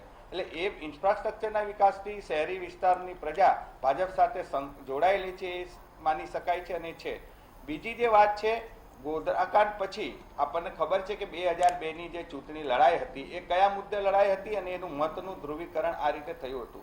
શહેરી વિસ્તારમાં સુરત શહેરની અંદર અત્યારે જો કેન્દ્ર લેવલના જો પ્રશ્ન જોઈએ અને જેની અસર પડી હોય, નોટબંધી છે, જીએસટી છે, બેરોજગારી છે, એ પ્રશ્ન ચોક્કસ અહીંયા છે. પણ સામે પક્ષે તકલીફ એ છે કે કોંગ્રેસે અહીંયા હથિયાર શહેરી વિસ્તારોમાં હથિયાર મૂકી દીધા છે. કોંગ્રેસનું કોઈ અહીંયા નેતૃત્વ રહ્યું નથી એનું કોઈ નેટવર્ક રહ્યું. આટલા બધા પ્રશ્નો સર્જાય છે છતાં કોંગ્રેસ કંઈ પિક્ચરમાં હોતી જ નથી. સુરતની તાપી નદી છે, તાપી નદી મૃતપાય જેવી અવસ્થામાં થઈ ગઈ છે, તો કોંગ્રેસે ક્યારેય એના માટે કોઈ ગંભીરતાપૂર્વક આંદોલન ચલાવ્યું નથી. જીએસટીના પ્રશ્ને પણ કોંગ્રેસે એવી ગંભીરતાપૂર્વક અહીંયા નથી. વેપારીઓ સ્વયંભૂ લડાઈ લડી હતી પણ કોંગ્રેસની કોઈ રોલ રહ્યો નહોતો. એટલે જ્યાં સુધી કોંગ્રેસ પોતાનું સંગઠન મજબૂત નહીં કરે, એક નેતૃત્વ ઊભું નહીં કરે, ત્યાં સુધી હું માનું ત્યાં સુધી શહેરી જે વિસ્તાર છે એની અંદર ભાજપ પ્રેરિત તે ભાજપ તરફ મતદારનો પ્રવાહ રહે છે એ ચોક્કસ ચાલુ જ રહેવાનો છે. ઓકે, જનકભાઈ. વાતમાં સમજ એટલો છું કે કોઈ પણ ઇસ્યુ હોય, સ્થાનિક નેતાને તેના વિશે આંદોલન કરવું હોય તો પણ કોંગ્રેસના પ્રદેશના નેતાઓને દિલ્હીની મંજૂરી લઈ જવું પડે છે. ઓહો, શું વાત કરો છો? આ મારો દાખલો છે. ધીરુભાઈ ભીલ આદિવાસી વિસ્તારના એક નેતા ધારાસભ્ય, આદિવાસીઓના પ્રશ્નોને એણે બહુ મોટું એને સરસ અભ્યાસ કરીને આખું તારણ કાઢ્યું કે કયા કયા પ્રશ્નો છે, શું કરવું જોઈએ. આના માટે આંદોલન કરવા માટે એણે પ્રદેશ કક્ષાએ અનેકવાર રજૂઆતો કરી. પછી નક્કી થયું કે આપણે આના માટે તો આપણે રાહુલજીને બોલાવવા પડે, અને રાહુલજીનો 1 વર્ષ સુધી સમય ન મળ્યો, અને છેલ્લે જીતુભાઈ આપણે ભાજપના પ્રમુખ થયા ને એણે સીધું વલસાડથી યાત્રા કાઢી અને ભાજપ કોંગ્રેસે જે કરવું તે બધું ભાજપે વાળી ચૂંટીને સાફ કરી નાખ્યું. એના કારણે 2-3 સીટોને કોંગ્રેસનું નુકસાન ગયું. આ સ્થિતિ હોવા છતાં તમે કોઈ પણ સ્થાનિક પ્રશ્નો છે તો સ્થાનિક નેતાઓને છૂટો દોર આપો. શંકરસિંહને આંદોલન કરવું હતું, એને મંજૂરી નહોતી મળી, શંકરસિંહ નારાજ થઈને જતા રહ્યા હતા. આ પણ શંકરસિંહ કહેતા કે અમારે આ બેકારીના જે રોજગારીના પ્રશ્ન આંદોલન કરવું છે, એના માટે મંજૂરી નહોતી મળી. એટલે કોંગ્રેસમાં આંદોલન સેટિંગ કોંગ્રેસને આંદોલન કરવા માટે પણ દિલ્હીની મંજૂરી જોઈએ છે. આ સ્થિતિ હોવાને કારણે કોંગ્રેસને જે નેતૃત્વ ઊભું થવું જોઈએ સ્થાનિક કક્ષાએ એ નથી થતું. ભાર્ગવભાઈ 20 સેકન્ડ તમારી પાસે ત્યાં જવાબ માંગીશ કે અંદરૂની ખરેખર ભાજપના નેતાઓ કોંગ્રેસના નેતાઓને ફોડીને સેટિંગ નહીં કરી લેતા ને કે આંદોલન નહીં થવા દેવાનું, તમને તમારું મટીરિયલ પહોંચી જશે. એટલે આ જનકભાઈ જે વાત કરી એના ઉપર મને આવો વિચાર આવ્યો કે કોંગ્રેસના કાર્યકર્તાઓમાં બિચારાને એક મળતી નથી શક્તિ. જનકભાઈની વાત સાથે થોડોક હું સંમત છું. કોંગ્રેસમાં કોઈ પણ ધારાસભ્યને એ આપને હું જાણ કરું, આપ જિલ્લા વાઇઝ એના માટે આપણે એક લાંબી ચર્ચા કરવી પડશે, પણ તમે જિલ્લાઓમાં જઈને જુઓ ધારાસભ્યો એ જે પણ લોકલ પ્રશ્નો હોય છે એ લોકલ પ્રશ્નોના લેવલે લોકલ લેવલે આંદોલન ચાલતા હોય છે. ઘણી વખત એવું થાય છે કે આંદોલનો મીડિયામાં એટલા હાઇલાઇટ નથી થતા, એટલે આપણને ઘણી વખત એ વસ્તુની ખબર નથી પડતી. કોકાત વખત એવું બન્યું છે, મિસકોમ્યુનિકેશન જેવું થયું છે, આપ કહો છો તો હું એમાં કંઈ ના નથી પાડતો, ક્યારેક બન્યું પણ હશે, પણ મોટે ભાગે જે તે જિલ્લાઓના લોકલ આંદોલનો તમારા નેતાઓ સેટિંગ કરે છે, ઇન્ફોર્મેશન તો ક્યાંક ઉપર સુધી પહોંચ્યો અને ઉપરવાળા જો માની લે તો હું એમ કહું છું કોંગ્રેસ ક્યારે સત્તામાં નહીં આવે ગુજરાતમાં. અમારા નેતાઓ કોઈ સેટિંગ નથી કરતા. સેટિંગ કરતા હોય તો તમે વિચાર કરો કે આ રીતે આ તો સંભાવનાની હું આપને એ જ કહું છું ઈશુદાનભાઈ કે એટલા માટે વાત સાથે હું આપને કહું કે જો સેટિંગ કરતા હોય તો 2014માં મોદી સાહેબ વડાપ્રધાન બન્યા પછી અમારી આ પરિસ્થિતિ આવ્યા પછી ગુજરાતમાં 82-80 સીટો ગુજરાતમાં તમારી સરકાર બની રહી હતી, સમજો તમારા નેતાઓના કારણે નથી બની. ચોક્કસ હું તમને કહું એક પત્રકાર તરીકે મારી વાત સાંભળો, એ તમે 95 બેઠક લાવી શક્યા. અમે ચોક્કસ અમારી નાની મોટી એમાં ક્ષતિઓ રહી ગઈ છે, તમે ઉમેદવારોમાં જે ગડબડ કરો છો, તમે જે આંદોલન ઝઘડા કરો છો, ગડબડનો સવાલ નથી ઈશુદાનભાઈ, આમાં ગડબડ જેવું હોતું નથી. ઘણી વખત કેવું હોય છે કે તમને એમ લાગે કે આ વસ્તુ બરોબર છે, મને એમ લાગે કે આ વસ્તુ બરોબર છે, બે ડિફરન્સ ઓફ ઓપિનિયન પડે અને એમાં ક્યાંક તમે સાચા હો અને ડિસિઝન ખોટો લેવાઈ જાય તો એના કારણે એ વસ્તુનું નુકસાન પણ ભોગવવું પડતું નથી. એ વાત સાચી છે અને અમે એના માટે પૂરો પ્રયત્ન કરી રહ્યા છીએ. આ વખતે દેશની અંદર કોંગ્રેસની સરકાર બનશે, યુપીનું શાસન બનશે, બીજેપીના વિરોધ પક્ષો બધા જ ભેગા થઈ અને ચૂંટણીમાં અત્યારે ભલે કદાચ ક્યાંક અલગ અલગ ગઠબંધનો ચાલતા હશે, પણ તમે લખી રાખજો મારા શબ્દોને કે ચૂંટણી પછી તરત જ લખી રાખો, યાદ રાખજો આજનો દિવસ કે પાછળથી આ ચૂંટણી પત્યા પછી પરિણામો આવ્યા પછી બધી જ પાર્ટીઓ યુપીએમાં મળી જશે અને રાહુલ ગાંધી દેશના વડાપ્રધાન બનશે. ઈશુદાનભાઈ, અહીંયા ઘણી બધી ચર્ચા થઈ કોંગ્રેસનો આંતરિક ઝઘડાઓ, જૂથવાદ, પરંતુ અગત્યની વાત, જો કોંગ્રેસનો જૂથવાદ છે જગજાહેર છે, પરંતુ ભારતીય જનતા પાર્ટીની જીત એ કોંગ્રેસની નબળાઈ નથી. અમારી જીત એક કામ કરતી સરકાર છે.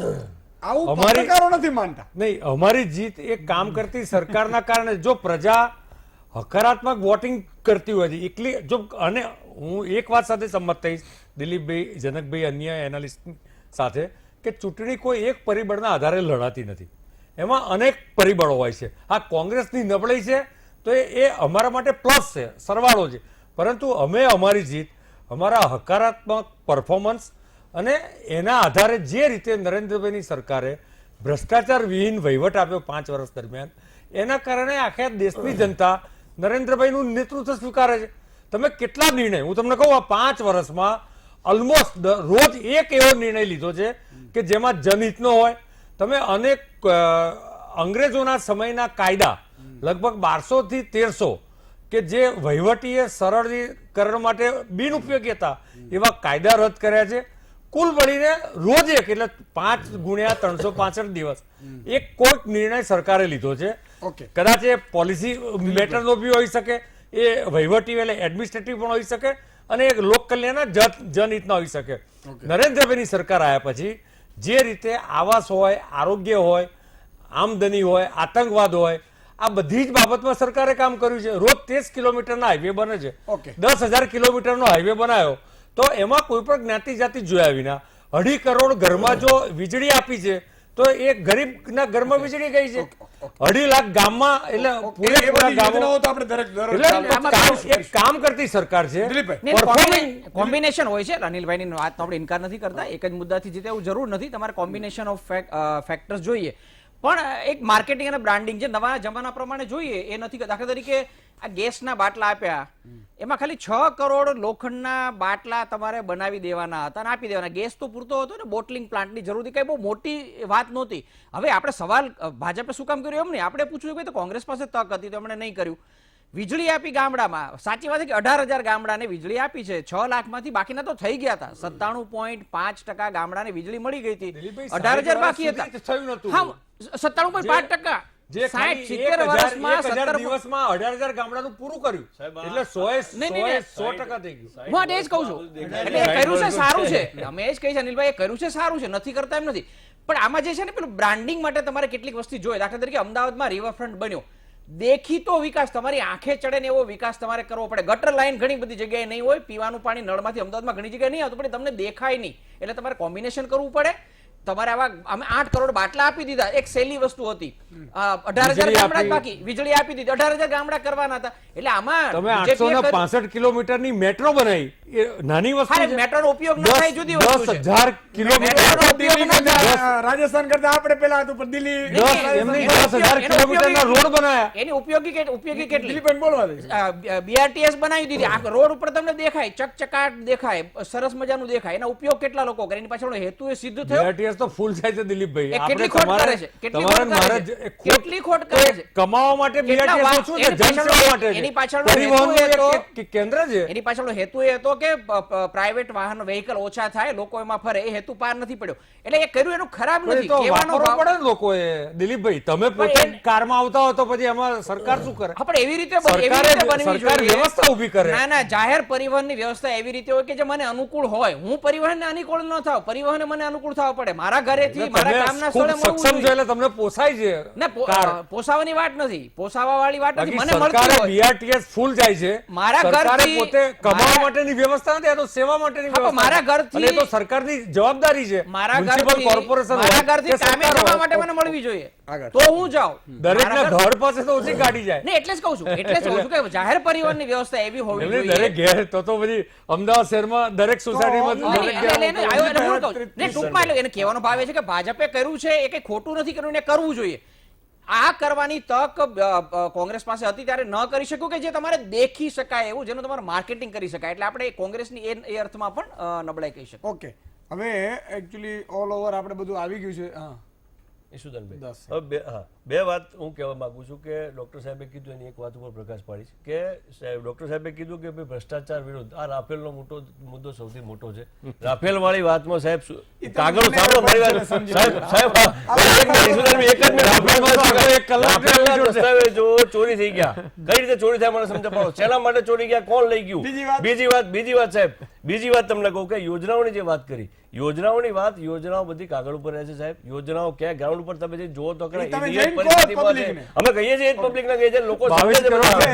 હવે ઓલમોસ્ટ જે આપણે આવી છે અત્યારે જે પત્રકારોની જે બધું આખું ઓલ ઓવર આપણે કાઢી છે, એમાં જે અમદાવાદ પશ્ચિમ ભાજપને જાય છે, ગાંધીનગર ભાજપને જાય છે, અમદાવાદ પૂર્વ ભાજપને જાય છે, સુરત ભાજપને જાય છે, નવસારી ભાજપને જાય છે, બારડોલી છે એ 50-50 છે, આણંદ બેઠક કોંગ્રેસને જાય છે, પાટણ બેઠક કોંગ્રેસને જાય છે, બનાસકાંઠા બેઠક કોંગ્રેસને જાય છે, મહેસાણા બેઠક પલ્લુ ભારો છે ભાજપનું, કોંગ્રેસ મહેનત કરી શકે એમ છે. સાબરકાંઠામાં કોંગ્રેસ જીતે છે એવું નથી, 50-50 છે સાબરકાંઠામાં. પોરબંદરમાં કોંગ્રેસ જીતે છે, વલસાડમાં કોંગ્રેસ ટક્કર આપી રહી છે, એટલે 50-50 છે. આટલી સ્થિતિ બરોબર છે. કોઈ સુધારા વધારા? ભાજપ જીતવાનું છે. શંકરસિંહ જેવા દિગ્ગજને જો સાબરકાંઠામાં હરાયા હોય, સાબરકાંઠાની અંદર રાજેન્દ્રસિંહ ઠાકોર અમારા જીતે છે. બે ટર્મના ધારાસભ્ય છે, 100% જીતે છે. દીપસિંહ બીજું રાઠોડ, વાઘેલા જેવા સક્ષમ માણસને હરાયા છે. મહેસાણાની અંદર અમારા એજે પટેલે ત્યાંના જે સમાજ એજે મહેસાણામાં. મહેસાણામાં એજે તમે જીતો છો? મહેસાણા અમે 100% જીતીએ છીએ. મહેસાણા અમે 100% જીતીએ છીએ. ઊંઝા વિધાનસભા પણ અમે 100% જીતીએ છીએ. તમે માનીને ચાલો. ઓકે ઊંઝા વિધાનસભાની અંદર સમયનો અભાવ છે આશાબેનને કોઈ એટલે અંદર અનિલભાઈ આશાબેનના ભાર્ગવભાઈ વિરુદ્ધમાં સાહેબ મારી વાત સાંભળો ઈશુદાનભાઈ, ઊંઝા વિધાનસભાની અંદર ઈ આશાબેનના કરીશું હજી વિરુદ્ધના મિત્રો. પોસ્ટરો બાકીની લાગ્યા છે. બેઠકો છે એકાદ દિવસમાં હું લઈ લઈશ, એટલે એ મહાપોલ હજી પણ આપણે કરીશું. આ બધા મહાનુભાવોને પાછા બોલાવીશું. એટલે હજી એક ટર્મ બાકી છે ને, કારણ કે કેટલીક બેઠકો બાકી રહી ગઈ, 13 થાય, એટલે આમાં વ્યવસ્થિત થવી જોઈએ. એટલે અનિલભાઈ, ભાર્ગવભાઈ, દિલીપભાઈ, જનકભાઈ, શૈલેષભાઈ, સુનિલભાઈ અને નરેશભાઈ, તમામનો ખૂબ ખૂબ આભાર.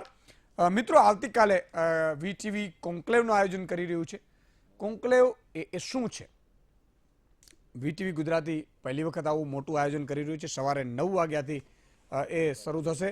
9:30 મુખ્યમંત્રી હશે, ત્યારબાદ જીતુ વાઘાણી અને અમિતભાઈ ચાવડા, એવી રીતે મનસુખભાઈ માંડવિયા અને અર્જુન મોઢવાડિયા, નીતિનભાઈ પટેલ ને સિદ્ધાર્થ પટેલ, એવી રીતે હાર્દિક પટેલ, અલ્પેશ ઠાકોર, ઋત્વિજ પટેલ, એવી રીતે છે. સોશિયલ મીડિયા નથી. આ બધું એટલા માટે કે દરેકના જે વાતો થાય છે એના મુદ્દાઓ, એનો હેતુ એ છે કે જનતાને સાચી ઇન્ફોર્મેશન પહોંચે અને એનો માધ્યમ વીટીવી બને. એટલા માટે આ આપણા માટે, તમારા મારા માટે અને તમારી મારી ભાવિ પેઢી માટે આપણે એટલા માટે આયોજન કર્યું છે કે સારા લોકોને પણ, કારણ કે અહીંયા મહામંથનમાં એટલો ટાઈમ નથી મળતો, એટલે પ્લાનિંગ એવું કર્યું છે કે ત્યાં પણ આપણે બોલાવીને એવી રીતે કરીએ. સવારે 9:30 વાગ્યાથી ચાલુ થશે, તો આપ બધા જોડાજો. ફેસબુક ઉપર પણ લાઈવ હશે. જેને જેને રજીસ્ટ્રેશન કરાયા હશે તે લોકો આવી પણ શકશે ત્યાં. એટલે મારી આપ સૌને અપીલ એ છે કે આપ આવતીકાલે જોજો.